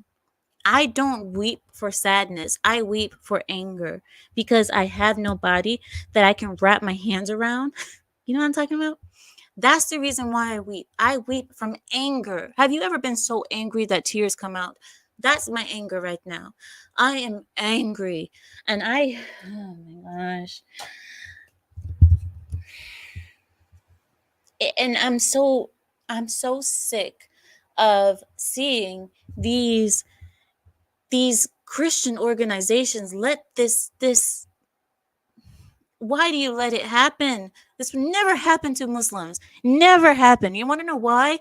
Because, well, I don't have to even say it. You guys understand what will happen. You guys understand. We don't tolerate that kind of stuff. And Christians, you ought to be the same. Don't tolerate this. You don't. Anyway, and this is what really it disgusts me. So that's why I'm like this, guys. But anyway, I'm going to open the panel. I would prefer you guys to come on and speak right now because I'm going to put the link in the chat. There it is. I have Samuel and Larry back here. Samuel, Larry, do you guys want to come talk? Yeah, yeah. Yes. Let me elaborate on that article. I never would have wrote it if I thought you'd have gotten that upset. But basically, the people who made that glitter identify themselves as a faith-based organization. They're not. They're a group of LGBTQ, like, and that's what I think. People who are claiming to be Christians, and they took it upon themselves in an effort to combine the alphabet community with the Christian faith. They created this glitter in this little organization, and they're going around telling people they're faith based when in fact they're not. Now, what happened is when they put when the students got this email and saw that glitter on campus, they blew up, which is why the university started backing up because it was the students that confronted them. Hmm. So they caught a lot of heat behind that, and because they got busted, they got caught red-handed. So it wasn't a happy ending for them. They went and bought the glitter from these people, put it out there, and then when the angry students showed up looking for the administration, they then created some shadow student organization and tried to say it wasn't them, but nobody's That's great falling to for it. hear. That is so good to hear that it didn't work out good for them because I couldn't even get to the end of the article because just seeing what they were doing, I can't stand this LGBTQIA plus pedos plus everything sick agenda, and just to see it intertwining with Christianity, it it does something to me. Everybody's tired of it. You remember what I told you what my Palestinian friend said when she saw the articles about queers for Palestine and all that, and she actually threw something in my house, and I said, "What's going on?" And she said, "I'm not going to say the first part, but she said they latch on to other people's struggles and they make everything about themselves. They try to make it about themselves, and everybody knows it. So yeah, Mhm. everybody's getting tired of it." Well, this is only the beginning. I mean, we just tested 80% of the US population, 80% for hormone blockers. And if you look all across mainstream media now, they're all covering this because this is a dry run to see what they can get away with. It's, what is it? Chlormequat. It's I believe in the email I called it a pesticide. It's not a pesticide. It's typically used to thicken the stalks on grains to produce a better harvest. They've had it since 1962. The World Health Organization has been part of a joint task force investigating this stuff and its effects since 1970. It has been highly regulated for having extremely dangerous effects on people, including infertility and hormone blocking effects. And in 2023, they just legalized it. Now, originally, it had been largely coming in from imported crops, oats, most of which we get from Canada. But now we're going to start spraying on all our crops at home, which means it's going to get into the soil, and it's going to be in all our crops for a very considerable length of time as the root systems absorb this up, and it gets concentrated into our cereals. Yeah, it takes a while to cycle out, right? Yeah, and again, they're talking about this deliberately because they are systematically testing our responses to it and normalizing this. Once we don't respond, they're going to push a little bit further. And then once we don't respond again, they're going to push a little bit further. So Do you know if it's wait, let me ask you a quick question. Do you know if it's Monsanto that's doing that, or do you know what company? yeah, I have it written down here actually. Let me see. Well, I had it written down. I might have. Yeah, it's the Eastman Chemical Company. They're operating as an umbrella with Taminco, Taminco, as the primary producer. They were just purchased by the Eastman Chemical Company for, I think it was like $2.3 billion or something like that. And the Taminco company was actually the one that just got in trouble for selling $3.2 billion worth of meth ingredients to the Mexican cartels. So these are not moral people. Okay. Detox. What's going on? Is there anything that you wanted to bring up? Yeah, actually, if you don't mind if I have the floor for like 2 minutes, I'm not going to go on forever. I just made a bunch of notes that I about the two videos. Basically, if that's cool with y'all, No, that's I cool don't with mind. y'all. You guys okay, right? I don't mind, honestly. Okay, go ahead. Yeah, so Yeah, I'm good. everybody all muted for you, so go ahead. that's what's up. So all of the stuff that we're seeing is obviously not good stuff, right? Hormone blockers and this agenda and everything that they're pushing right now as far as the chemical warfare and the politics that align with it, right? And to sum it up, it's all the devil, all of it, right? To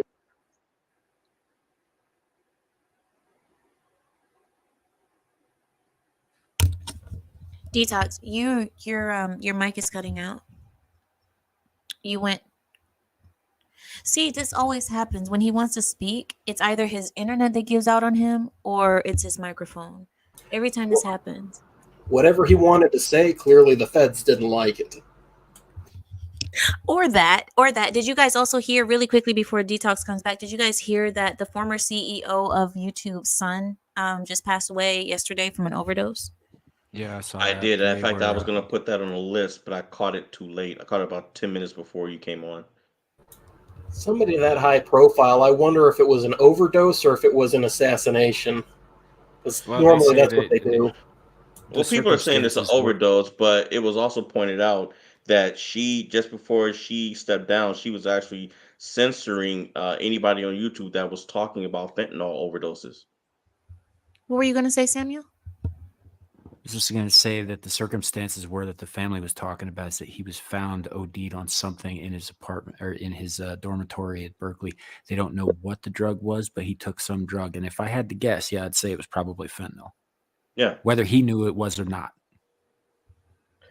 Yeah, and that actually ties into the earlier point that I was making, and the two videos is that everything that's destructive in our society is either being pushed or promoted, right?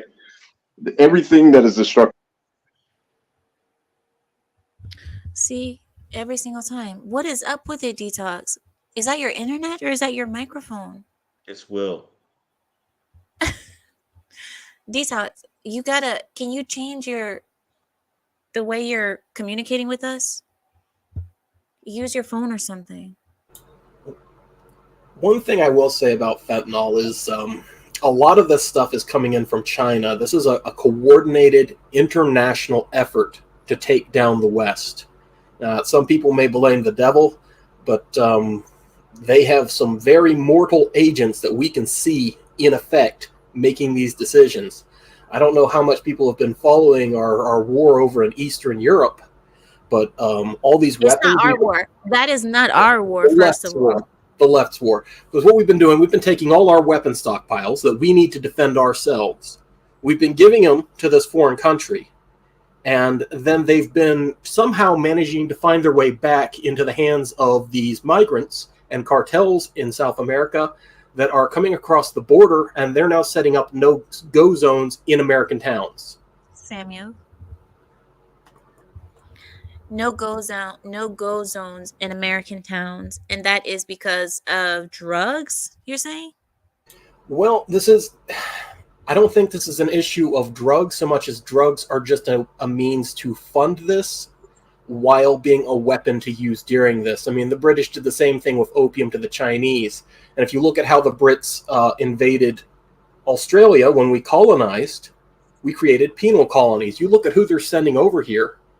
they're sending a very specific class of person. I mean, some of these migrants coming in are good people. I've worked with some of them. They're just upstanding guys who want to feed their family. But a lot of them are criminals that are being sent here. So they turn America into a penal colony. They weaken our defenses and soften us up. And in another 20 years, they'll have a fresh batch ready to go. So we're being invaded. This is nothing less than a coordinated invasion of the United States. Well, we know that. We know we're being invaded, but the thing is, why is it happening and who's benefiting from this invasion is the question that all of us have, because knowing it and knowing why it's happening are two different things. All right, well, we have Larry Fink is the founder and creator of BlackRock. This is one of the ones that's been funding DEI and so many of these woke agenda projects. Jeffrey Epstein, he was the one that was in charge of blackmailing government officials. Now, he's out of the loop, not necessarily dead, but he's out now, so they probably have replaced him with somebody else we don't know about. George Soros is in charge of setting up NGOs that he uses to topple regimes and stir up all kinds of trouble. He's the one that got all these bad judges elected that are letting the criminals run rampant. So we know who these three people are, and we know, even if I cannot say, what the common denominator is. They're all from a very specific group of people. Well, the specific group of people are all together on one side of the political party. Well, actually, no, that's a lie. That's a lie. They're on both. But majority of them are on one side politically. Well, I can't. This is why I don't say I'm a Republican. They always split the camp. This is a biblical tactic. They would take part of the camp and they say, go to the enemy, pretend you're one of them, and then we'll stay over here and we'll fight them. So no matter which side wins, they will have people on either side ready to step back in and start again. Let me host really quickly. There is some people in the back. I need to know who Social Architect is. Please put me in the private chat who you are. Detox, are you ready? Yes, ma'am. Can you hear me now? All right. Yes, we hear you. Are you going to cut out again? Hopefully not, man. It depends on how the feds feel about what. Well, you shouldn't have said their name, dude.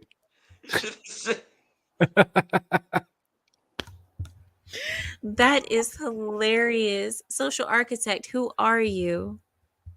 Let me see. I'm feeling frisky. Let's take a risk. Let's see who it is. Who are you? Hello, I'm on. Hi.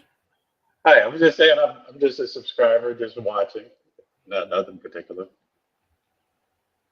What's your name? What's your name on the chat usually? Well, I don't usually come on the chat. I just started coming back to your channel. I guess they take your channel down every couple months. So yeah. Yeah, that's true. Okay, so I don't know your name at all. Would you like to introduce yourself? Yeah, just social architect. I watch a lot of different channels. I did actually call in before, not on your channel, but I called in to Lapeef Network, and of course, in regards to the whole Courtney situation, that whole nine. So, I'm just a general watcher of YouTube and just, coming into the chat to, give my opinion on things. It's kind of hard to hear you. Is there a way that you can get closer to your mic? Oh, yeah, about that. Because it sounds like you have us on speakerphone and you're on this other side of the room. Yeah, well, let me take I had on some headphones too. Well, we're waiting for Detox to get his situation together. I'm sorry, we're waiting for the feds to stop following Detox for a second so that he can speak to us. Larry, Samuel, Dio, or Social Architect, do you guys have any responses to the things that I presented to you today? Whether it be Malcolm X's speech on the white Democrats and how the wolf and the lamb, thing, or whether it be Paul Harvey when he was speaking about if he were the devil, what would he do? And the things that are happening in America today. If you like me to repeat those videos, they're only 2 minutes long. I can repeat one of them if you want me to. We can watch them together again. I would like to watch the Paul Harvey one again, what I would do if I were the devil, if you guys want to, but let me know. Well, I'll say Paul this. Harvey. Go ahead, Sam. Go ahead, Sam. Paul Harvey was an American treasure. He, it's amazing that he was as common sense as he was, given that he was on NPR for so many years. Yeah, but yeah, no, I used to listen to him when I was a kid. You know, he'd always tell the most fascinating stories. You know, and he'd end every broadcast with, "And now you know the rest of the story." You know, it was just a lot of good memories of sitting around the radio listening to him. Yes, kids, that's what we did when we were younger. I'm a little older than I sound. So, but yeah, he was just right about everything that he said, and he's talking about this stuff in decades past, the same stuff that we're seeing now, because he was seeing it then. I know somebody in chat called it a prophecy earlier. It wasn't a prophecy; it was pattern recognition. He was just stating what was already happening, that anybody with eyes could see if they cared to look. Well, I asked you guys earlier, Samuel, why is it that if all the older generations saw this, the boomers saw this before us, why didn't they do anything to stop it? They sold out. A lot of them tried. I mean, if you look at what he did, he told us that was preparing us. He's saying, look, this is coming. Get ready. So a lot of people were just busy feeding their families. A lot of people didn't notice. And a lot of people were bending the knee because they were scared. Because if you tried to speak up or do anything, they would call into your employer by the thousands and harass them until you were fired, and then you were left homeless on the street, and they would show up en masse at your house, and they would burn your house down. And then when you and your wife and children were homeless and jobless on the street starving, they would call you a literal N-word, and they would gather up and punch you and beat you in the streets. That is what happened if you tried to do anything about this.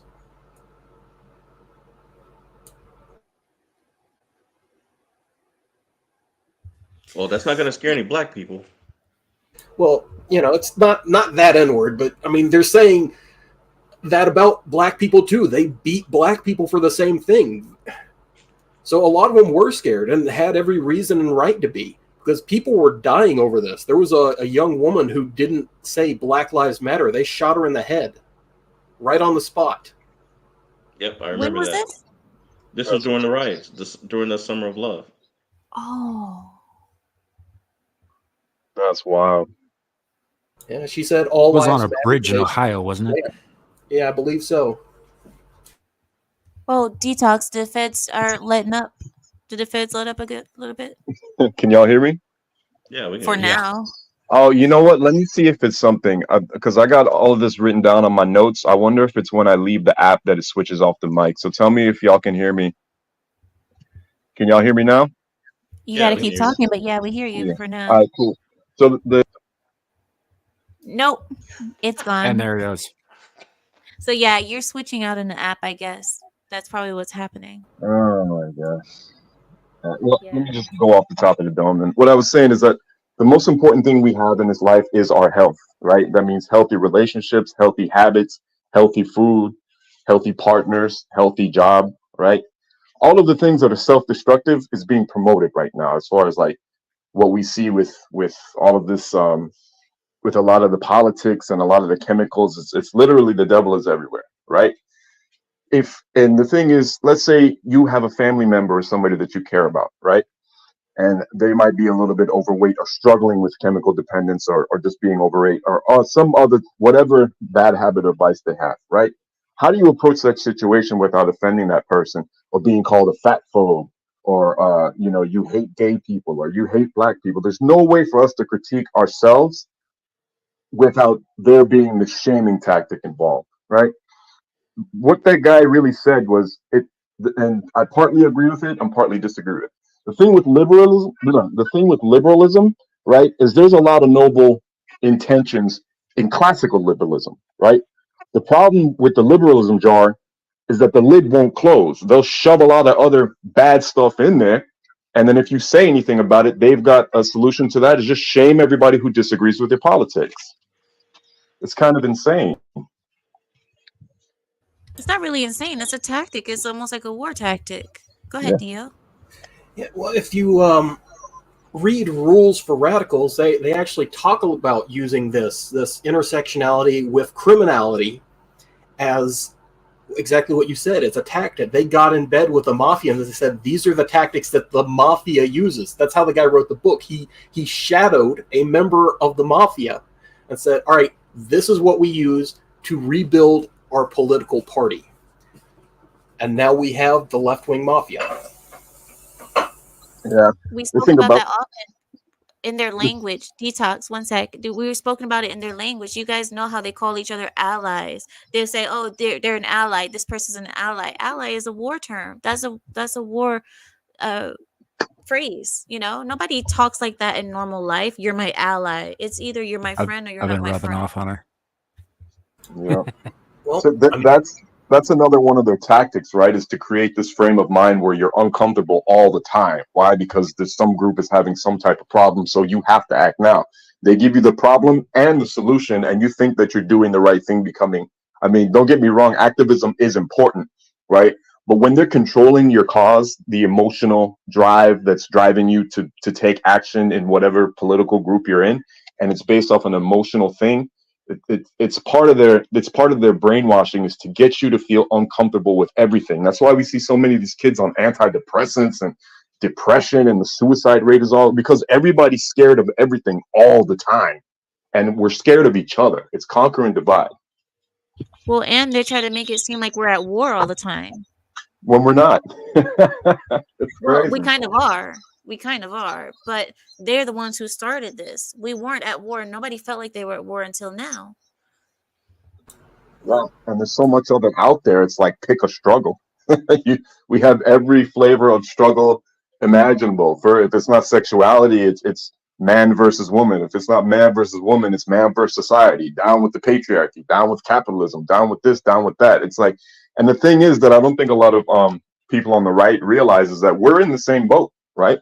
Like we look at them and say, so they're looking at us like we hate them, and we're looking at them like they don't agree with our moral values, right?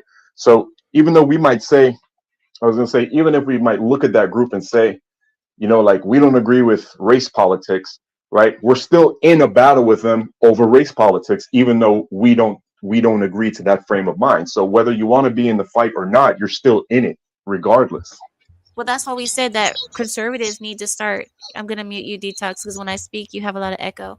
But that's why we say that conservatives are followers almost, because why is it that liberals are always leading? Liberals are leading, whether we like it or not. They're leading the culture, they're leading entertainment, they're leading every mental type of control, they're leading it. And we conservatives, we have let this happen. They're leading in education, like I said, education, entertainment, um, any type of thought groups, the news, media, social media, even TikToks and all of this. They're leading. We are following. When Detox says that we're in a war and we don't want to be in a war, they're the ones who want it. We don't want it.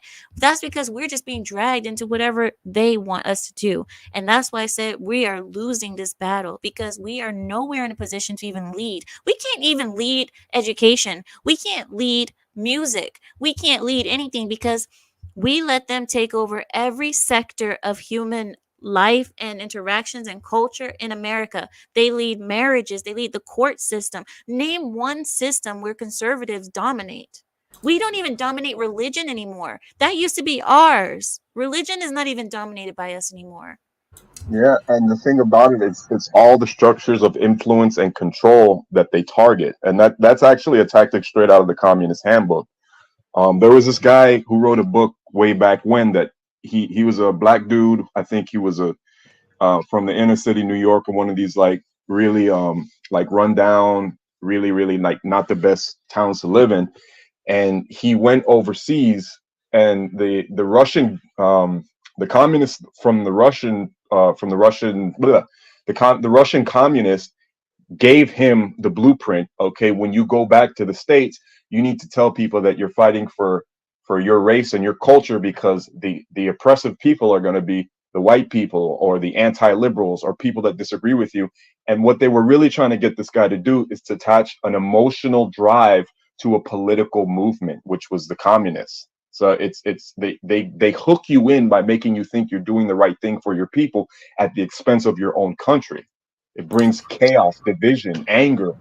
Like it's crazy. That's very true. They actually talk about that. There's old videos put out by the government warning about this. There's evidence that the CIA and the Soviets both were involved with the rise of feminism, and evidence that the rise of the civil rights movement was also tied to the Soviets. They wanted to create a black state within the United States and start a civil war between the other races and the black race, and turn it into its own nation, essentially. Yeah, But they're trying to get us. They're trying to get us to fight ourselves because you can't go against the United States militarily. You'll die. Like we kick ass, right? But the way that you sabotage a country as powerful as the U.S. is to get it to sabotage themselves.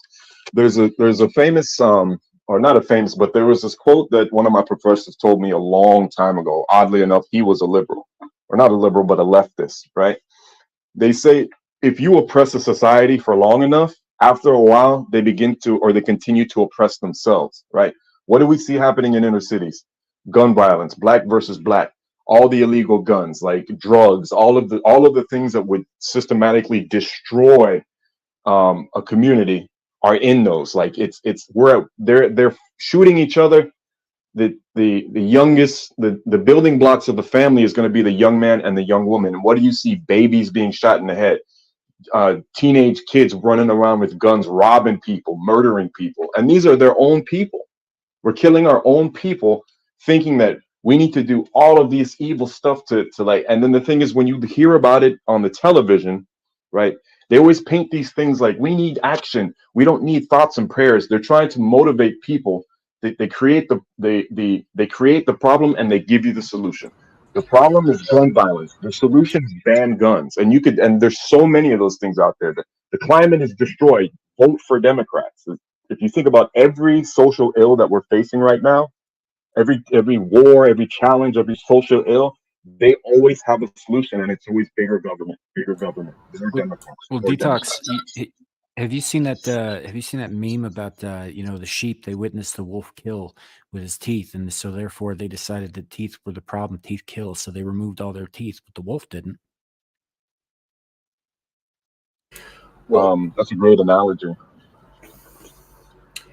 the thing we really, I wish the black community especially would consider, it isn't we are killing our own. It's they are killing our own. And the white community for a very long time has had no problem differentiating the criminal element from the citizen element.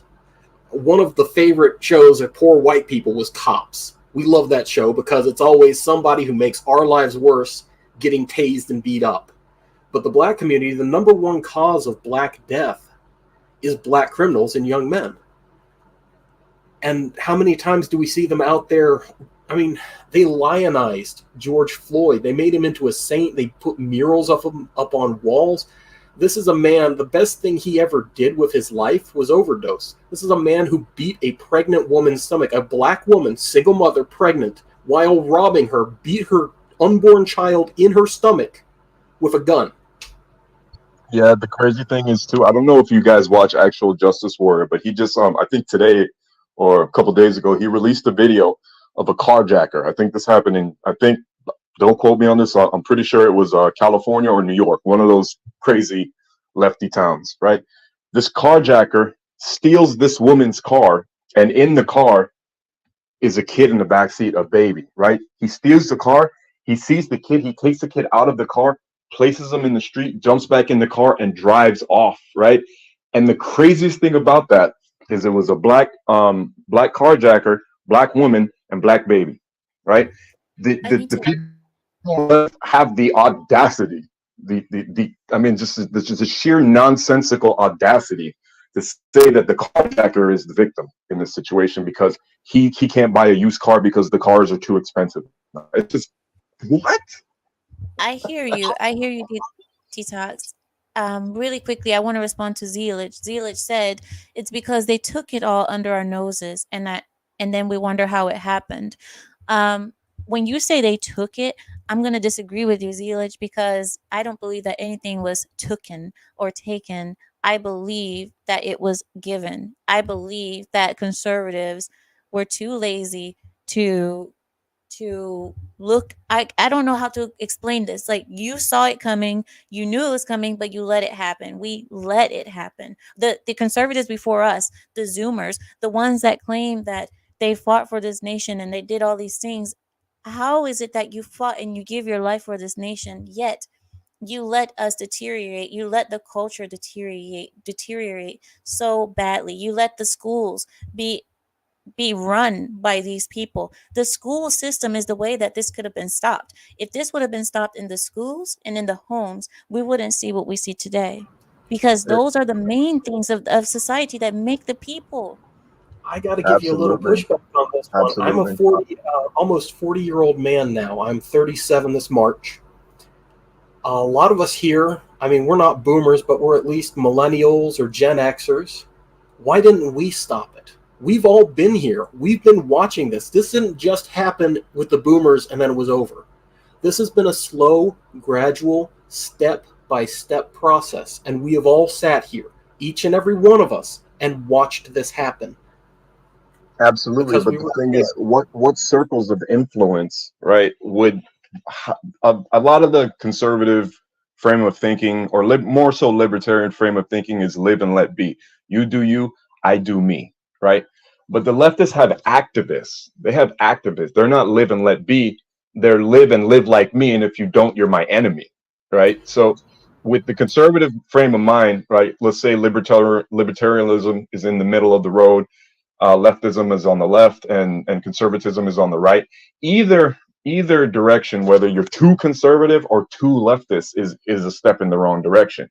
But the thing is, what they've been doing systematically, they call it the long march, is they start painting slight differences as like abject, absolute, like we cannot get along, even if it's just something like I read the Bible. Like, in schools they say to keep the church and state separated, right? That just means that the government isn't going to condemn you for you believing what you want to believe. The leftists turn that into Bibles are not allowed in school. We can't talk about religion, which they're not the same thing. Well, No, I I'm think going to disagree with you there. That's not what that meant. Detox. When they said separation of school and state, it's not saying that that doesn't mean that they're not going to indoctrinate you. You said that meant they're not going to indoctrinate you and they're not going to force you. That right? Is that what you said? No, no, no. I said separation of church and state, meaning that the church and the state are separated, right? I know what it So, means, but yeah. go ahead. So that means they're not going to tell you what to believe. They're not going to tell you how to think. They're not going to push religion onto you. That doesn't mean they can't speak about religions in any way. But the leftists have turned that into you're not allowed to pray in school. We can't have symbols of religion in school because of separation in church and state. So they've taken one aspect of our civil rights and liberties and turned it into something else that completely voids it out of the system. Like, you can't talk about God in school. You're not allowed to bring Bibles. If you have a Jesus shirt, there's people that are being suspended from school now, Let me while mothers are driving around promoting OF on their truck. It's just like, how do y'all allow that but not this? when you say that, I partly agree. Sorry, I need to thank you. I partly agree with you, but my view of the separation of church and state would have been not that it's not pushed on you, but it would be that there will not be any laws created based on religion. That's what I thought that it meant more than anything. I know I'm probably honing in on a part of this argument that doesn't. Go ahead, Samuel. Well, separation of church and state is not a law. It never has been. It was the only time I can remember it ever being brought up was in a private letter from Thomas Jefferson to a correspondent who, where he said that he thought it would be a good idea, but it was never enacted as a law. However, if it had been, when schools became publicly funded, at that point, yeah, they'd have to they if it had been a law at that time, they'd have to keep religion out of the schools because being publicly funded meant they were a part of the government. Yeah, but Well, that I doesn't mean mean, you can't. That doesn't whatever mean you whatever can't we talk have about. now. whatever we have now, I'd rather have it however it was before. We can't even be proud of our nation in schools. Like, screw religion. We're not even talking about religion at this point. We can't even have the American flag in our schools. We can't even say the Pledge of Allegiance because now they see that patriotism is like a religion. They're accusing people who are patriots of basically worshiping this nation, and they're accusing that is religion, and that's why it should be taken out of the schools. But okay, if we're not worshiping the United States flag, but we're worshiping the faggot flag, is that any better? If we're still worshiping something, isn't it? Well, first off, the separation of church and state is actually in the Constitution's First Amendment. It's not specifically spelled out as separation of church and state, but it is part of the text. Do you have the exact phrasing for it, the exact wording, so you can give to us? 1 second, please. I have it pulled up here. The United States. Oh, go ahead. Oh, sorry. Sorry, I lost my place. Well, I mean, All right, the overarching thing that I was illustrating with, that was just one example of the general direction that No, things no. are going in. You know, so Detox. No. Detox. I understand you. I just wanted to see if he can give us the verse. It's just we just kind of sidetracked just for a second. Just let us sidetrack a little bit. I understand your point, but I want to get Dio to give me the wording. Congress shall make no law respecting an establishment of religion or prohibiting the free exercise thereof. So it shall not favor a religion, nor shall it prohibit a religion. So if your kid wants to pray in school, First Amendment says you can do that. If you tell somebody else you have to pray with us, First Amendment says you cannot do that. What do you guys think about that? He's right. That's absolutely right. accurate. But that's not separating church from state. Essentially, what that does is that guarantees an individual's right to worship or not as they choose, whether or not they're in, for instance, a government-funded school building. yeah, but Private school, on the other hand. they turned that into you can't do anything related to it. So it took away the choice and said you just can't. Well, that's why we need to think more strategically. We know that the left is a corrupting influence. That's how they function. They co-opt and corrupt. That's what they've done. That's what they've always done. That's what they will always do. You can see a lot of that happening on the right now. I've been watching it going on over at the Daily Wire. They have been slowly turning into the radical left. Now, do you have an example that's something current, something that's happening now?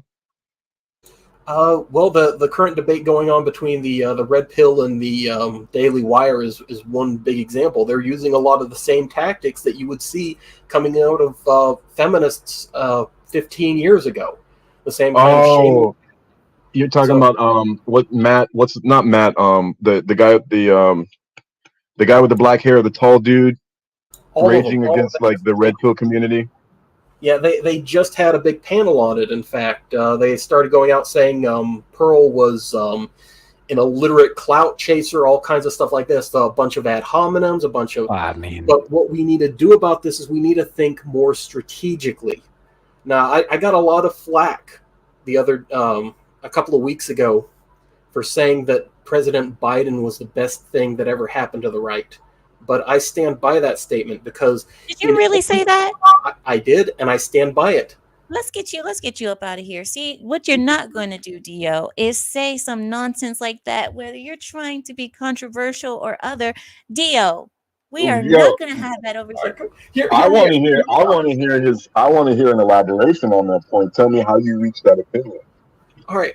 In any intersectional group, they need a unifying fight. You said they are the ones who started this. They are the ones that want to be at a war. The fact is, it doesn't matter if they want to be at war or not. They have to be at war. Because if they are ever not at war, look what happens. You're seeing it. They tried to bring in the Muslim front and the LGBT, and those are fighting and tearing each other apart. You look at what's happening with immigrants and the black community.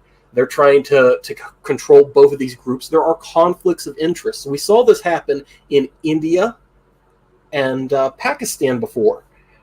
you kick out your primary adversary, they get out of the way, and they immediately start cannibalizing themselves. They need a new enemy to fight. So Joe Biden being so incompetent and so controlling is the best thing to ever happen to the right, because the left automatically started cannibalizing its own. Okay, I see what you're saying. The crazy part about it is that, look, they create, as I said before, right? They create the problem and then give you the solution. This, what's driving a lot of the activism I see on the right side is leftism. And leftism, like, we're looking at it like they're encroaching on, or they're looking at it like they're encroaching on their beliefs, their core values, and what they want, or their vision of the world. But they have so many different things to keep you busy. If it's not illegal immigration, it's violence. If it's not it's gun violence. If it's not gun violence, it's the Second Amendment. If it's not the Second Amendment, it's the First Amendment. They're attacking every one of these, and partially, so what you're saying is that it woke a lot of people on the right up to do something about it, if I understand you correctly. Is that correct? Yeah, well, the left is eating itself, but the right, it really hasn't fixed itself in any way. Well, this person is saying that the right. We're Guys, largely. I want to say something really quickly, because this person, I want to include the chat really quickly. The chat said the right does the same. When you're talking about the left eating itself and turning on itself, that the right does the same. What do you guys have to say? I wouldn't necessarily disagree, but we are more unified in certain ways, because primarily we're focused on either one, following a demagogue like Trump, or two, we're focused on being reactionary. Whatever the left is doing, we got to do the opposite. So that does provide us some level of unification. About that, as far as unification is concerned, let's say we're speaking in the building blocks of a successful country, right? That in order to have a successful country, we need stable communities. In order to have stable communities, you need strong fathers and loving mothers, right? So the difference between, I can kind of see where they're coming from, because Pearl isn't necessarily saying marriage is a bad thing. What she's telling people is that you have to be very careful about who you decide to marry, because all in all, there's a lot of blame on both sides, whether it be the husbands or the wives. Men aren't being fit to raise families. The women aren't fit to raise families either. And there's a big divide between the building blocks of what makes a successful community is a loving and stable family.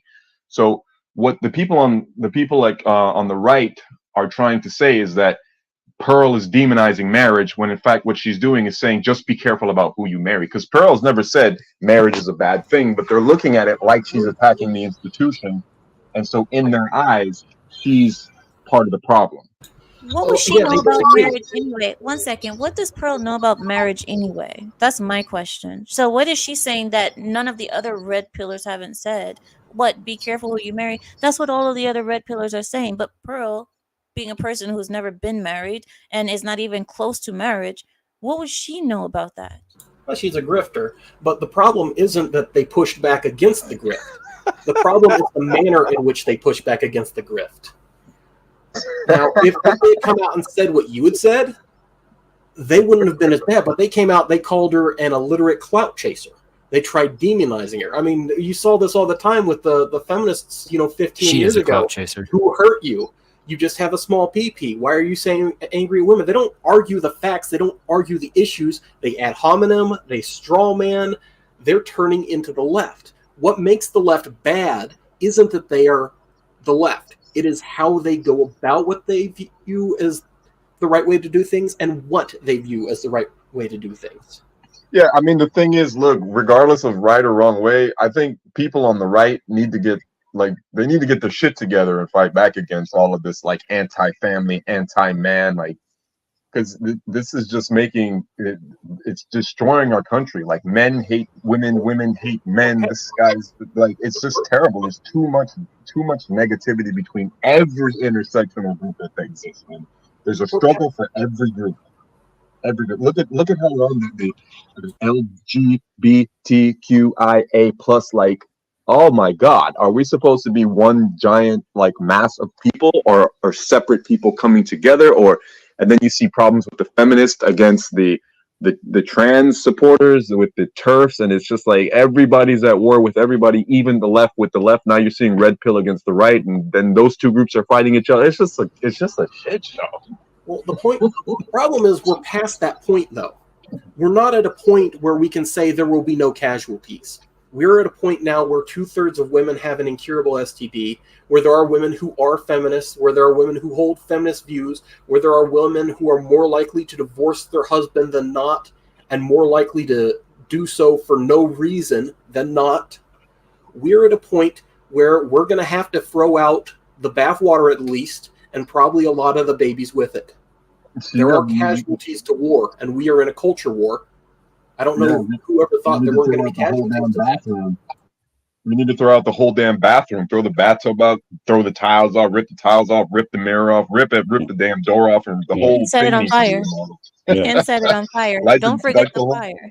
Light the whole damn house on fire if we have to. We got insurance. Well, I think one thing that's missing, I think, in the evaluation of everything is how we view right and left, because I think we're viewing the right as one solid block and the left as one solid block, and I think there's like at least 4 quadrants in terms of right and left of the elite and right and left of common people. And I think when you guys refer to right and left, you're talking about common people, and then they become this homogenous, unknown, like, because in terms of even too, with a lot of things that happened in the past, like right and left stood by and profited from globalization. Right and left profited from voter suppression and house redlining and all of these things. It wasn't like it was done in like these political settings where these things were agreed upon and voted on. There's obviously this they that you guys refer to act secretly. And that both right and left are involved. I want to get Larry I want to get Larry to respond to that, because it looked like Larry, were you? No, I'm fine. Oh, okay. Yeah, I was gonna say the thing is like LGBTQIA plus, et cetera, XYZ, TUV, WX, all, like these people are supposed to be our countrymen, right? These people are supposed to be people that we're working together with towards a common goal, but they frame it as if we're enemies with each other. Most of my friends are leftists. The majority of my friends are leftists, but the older and successful ones, those types of friends that circle of friends is a lot smaller, but they're also the ones that I see that are the most stable, that have great careers, great businesses, great families, great children. Detox. That means that you are a fraud, because if you have any friends that don't agree with you, you're a fraud and you're phony, and everything that you ever said to us is fake, because you can't have listen to me. That means you're a fraud. You're a phony. Let's see what he says. You are a fraud and you're a phony. And that means everything that you said to us was just a show. It was all entertainment. Detox. Because how can you have liberal friends?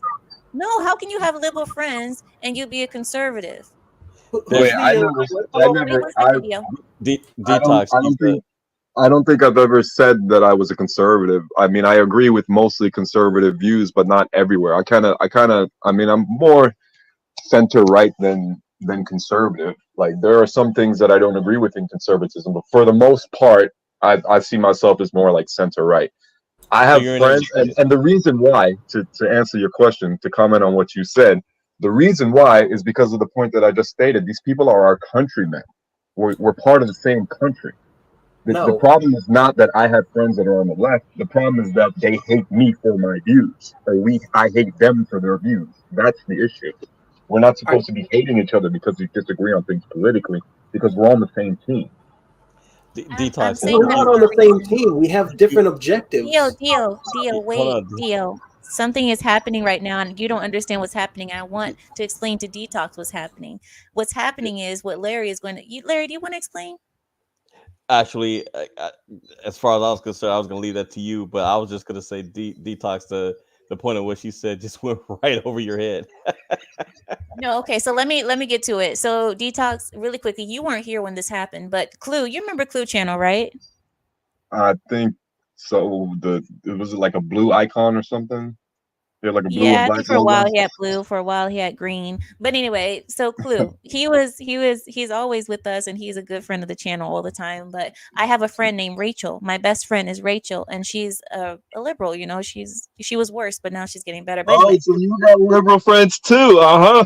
I do. And she is my best friend, in fact. And you know, Clue saw my friend and he came onto my channel too. He saved up a whole week of aggression just to let it out on me and tell me how I was a fraud and a phony because my friend is liberal. He said Uh, that means I'm a phony, I'm a fraud, and I'm a fake, and everything that I've ever said is just entertainment because how could I have a liberal friend if I'm a conservative?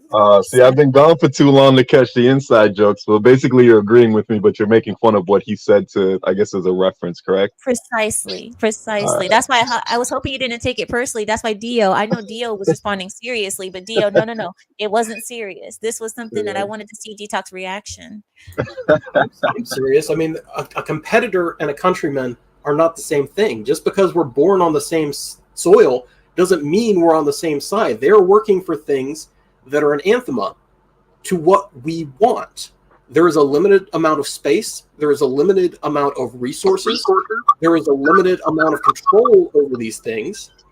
So if we have these people on the left that are acting against our best interests and competing with us for those resources, the fact that they're born in the same sphere that we are doesn't make them our friend. It doesn't make them our countrymen. They still want to destroy us. They will still Dude, you burn gotta down learn our to laugh. country. They will Yeah, still. and that's what I was saying. That's what I was saying is that the media makes it's controlling them to be against their own countrymen. That's the point that I'm making. This is the consuming a lot of poison on both the left and the right. But mostly, you see the most people that are active and taking action are the left because activism is part of their religion, right?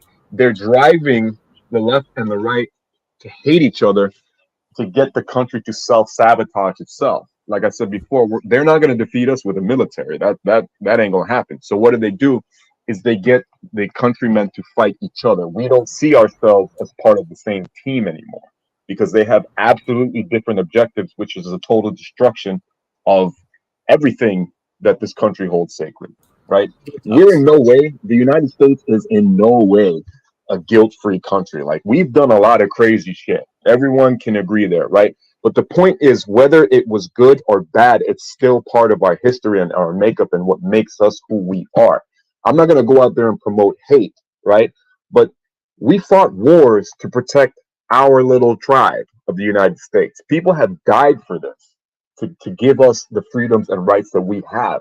If you take half of the fighting force that wants to protect its own rights and turns it against the other side, and that we're supposed to have common goals, but if we don't see each other as allies, as you said earlier, the country is going to destroy itself, and the things are just going to get worse and worse and more chaotic and more chaotic, and you see this with every communist nation. Is that every time there's a dissenter that disagrees with them, the system has to wipe those people out, right? And it gets progressively worse, marching toward the communism.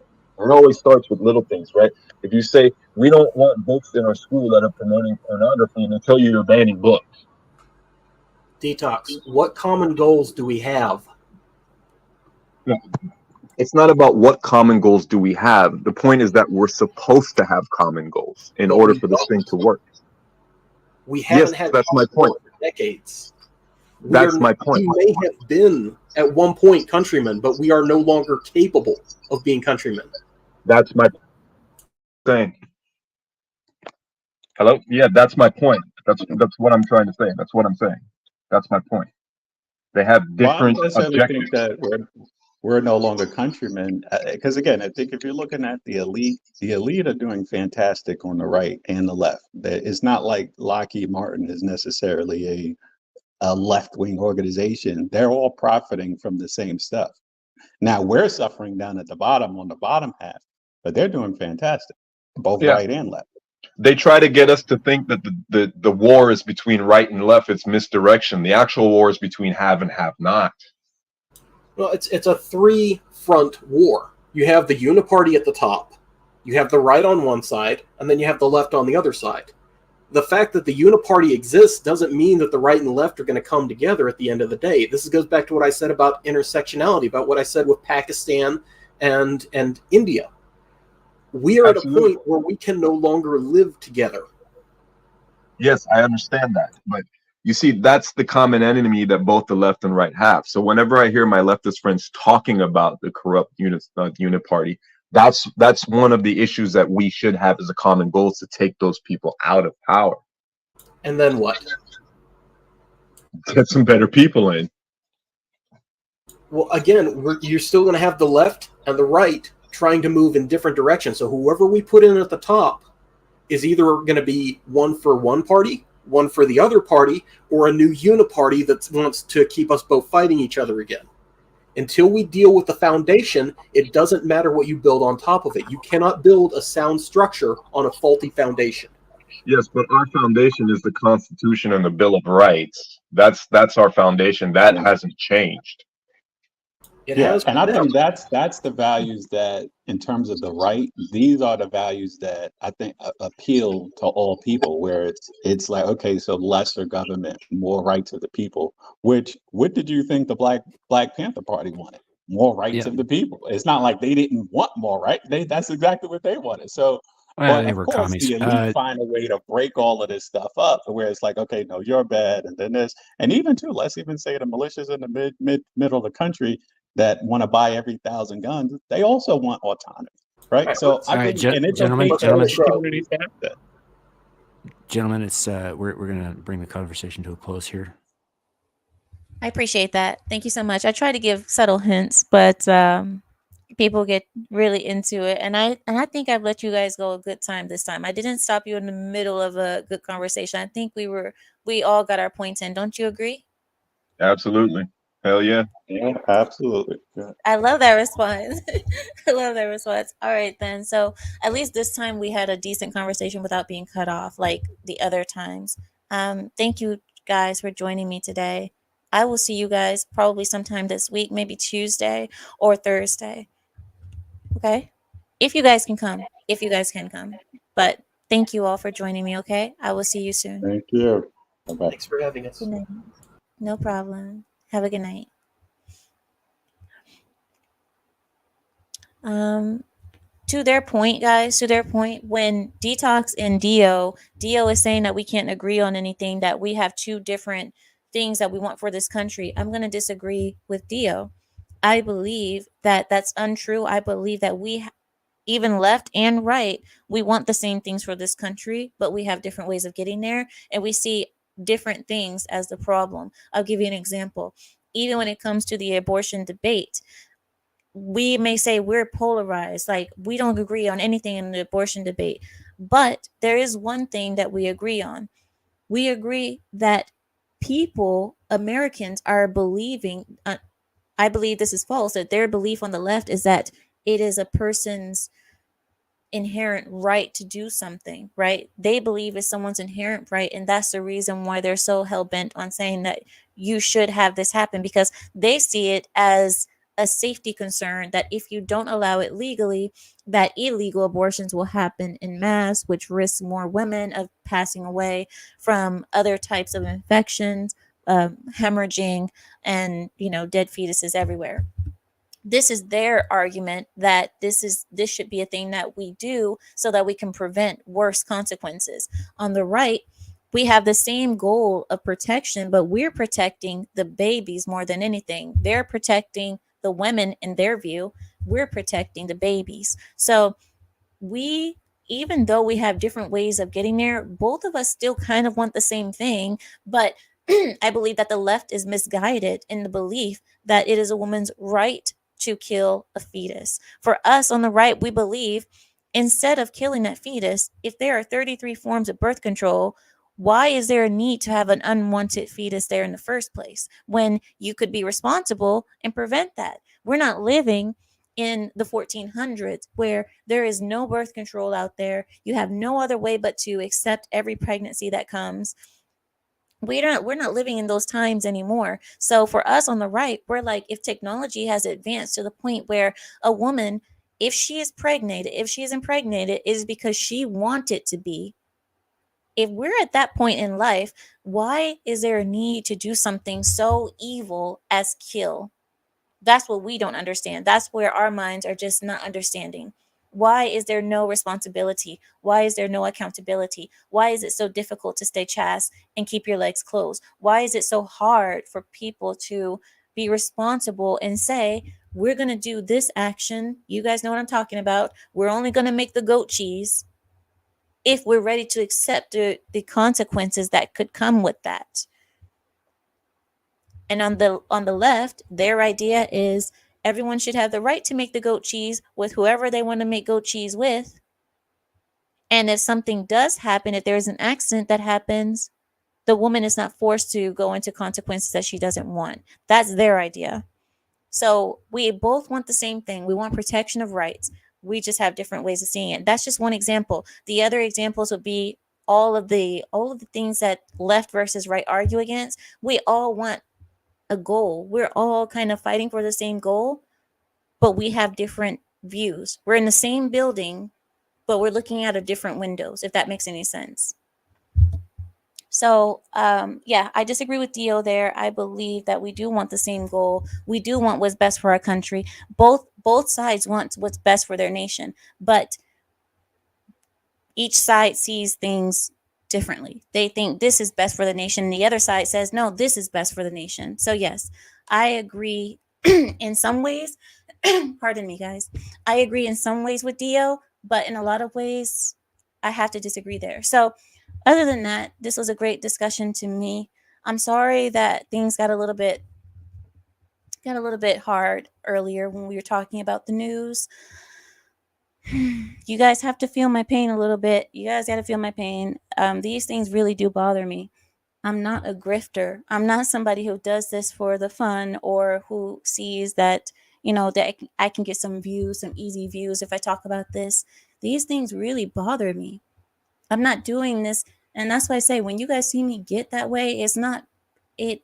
I mean, if anything, it should show you these are things that bother me. These things matter to me. And I'm not a Christian, but I will fight for Christianity because I'd rather this than the debauchery that we have outside. I'll fight for anything that has good in it. And Christianity has so much good in it. So, yeah, no.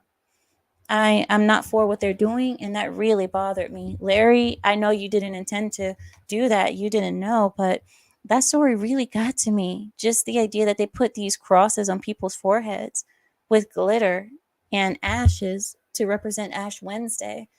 It's, Anyway, I don't want to talk about it because then. And yes, PJ Bear, you are very late. You're very late. We're going night-night now. Tomorrow, there's no work. So technically, tonight is Saturday, right? Tonight is Saturday. So there's no work tomorrow. So who cares if we're up late tonight? Doesn't matter.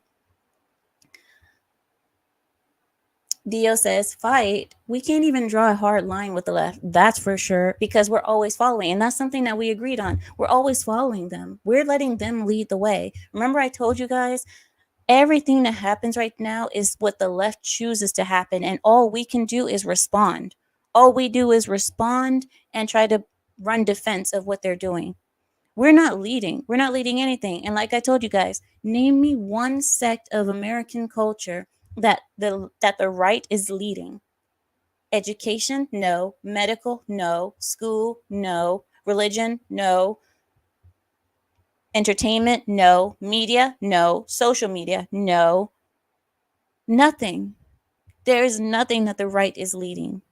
Not even politics. So until we can get to a point where we can at least say we are leading something as conservatives, we're nothing. We're nothing compared to them. We have let the previous conservatives before us have let it go. They let it go. They let everything go. They let the education system go to the leftists. They let everything go to the leftists. And now us as new conservatives, as young conservatives, we're stuck in this system where we can't even get a word in, because education used to be run by conservatives, or at least halfway. Not all of it, because the arts sector has always existed, but we had part of it. Now we have nothing. Religion always was run by conservatives. Conservative values was all over religion. We don't even have that anymore. The church has been taken over by women preachers. Astaghfirullah. Women preaching to men. Woman, sit down. Sit down. You don't belong in front of a bunch of men preaching the religion to them. That is not your place as a woman. Anyway, religion gone. School gone. Media gone. We have nothing. We have nothing that we're leading anymore. And yeah, until we get to a point where we have something that we're leading, even the streets is liberal. Even the street culture, druggies outside, all of them are liberal. We have nobody. We can't even. What about the army? How about the army? No, the army is not even ours anymore because the army's been taken over by, hey, don't ask, but I won't tell. Anyway, all right. So good night, everyone. I appreciate Baklava. You are so late. You are so late. He says we all belong in the naughty corner. We do. We do. And that's let's go to bed. Let's go to sleep. Good night, guys. He says, oh, Zelich says it's the hard times phase. Well, I don't know how long we're gonna be in it because we've been actually no. It's just started getting bad after the 80s, I would say. Around the 80s is when it started going downhill, but you would say the 70s. Actually, the 70s. I would say the 70s. Once the hippie stuff started, the sex, how sex became more free at that time. AIDS came along. Yeah, I would say 70s is when it started going downhill. And now we're just at the bottom of the pulpit now. We're just at the bottom. We're just scraping the bottom of the bucket. Schizo. Hi, Schizo. He says, I understand. It reminds me of when I tried to help my family and they don't listen. Even worse, your family wants to fight you because you're trying to say something and they don't want to hear it. Amira, do you want to take anything back? What are your consequences? They have the law and the violent mob. There has to be a war. There has to be. I mean, that's the only way. And I've always said that. I agree with you there. There has to be a war. There has to be. Everything has to fall before we can build it back up. Because right now, we're at a disadvantage. Do you guys agree with me there? Nezzy says the left just wants to checkmate everybody, and they're doing a darn good job. Like it or not, their tactics really are effective. Their tactics are war tactics, and they're winning. Samuel, lead your home first. If you can't get your house in order, you can't lead anyone else. It all starts at home. That's why I always talk about marriage. I always talk about the man and the woman, the leader of the homes. This has to be fixed. Women have to be fixed. How are we gonna fix anything if our homes are out of order? I agree. Schizo says the Navy is so weak right now.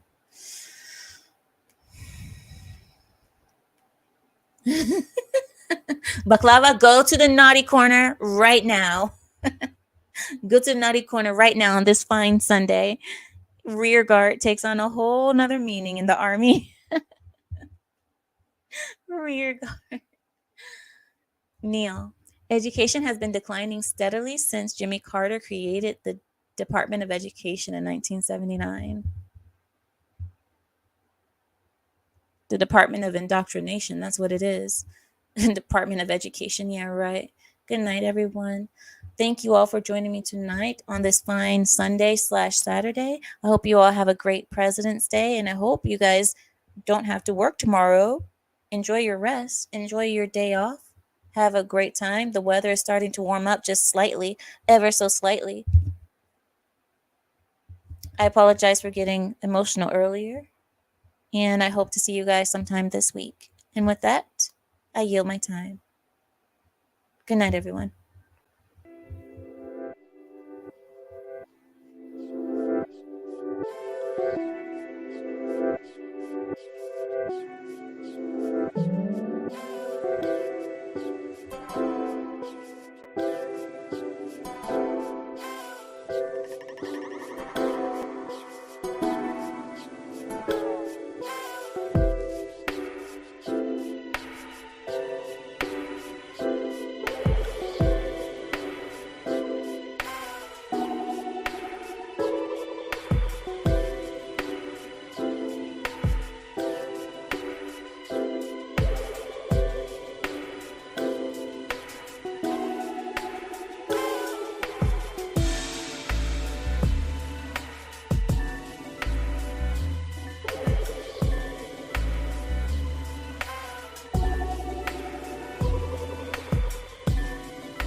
Hey, what you're not going to do, no. First of all, what you're not going to do is say, oh, a woman getting emotional, shocking. Listen, I'm the most gangster person you're ever going to meet, first of all. You're not, see, go to the naughty corner right now. And that's not me being emotional. That's me bringing out my gangster side, right? I don't want to have to pop a cap over here, okay? Pull out my 9 and bust a cap. Put my mind on the money and the money on my mind. Make me bust a cap.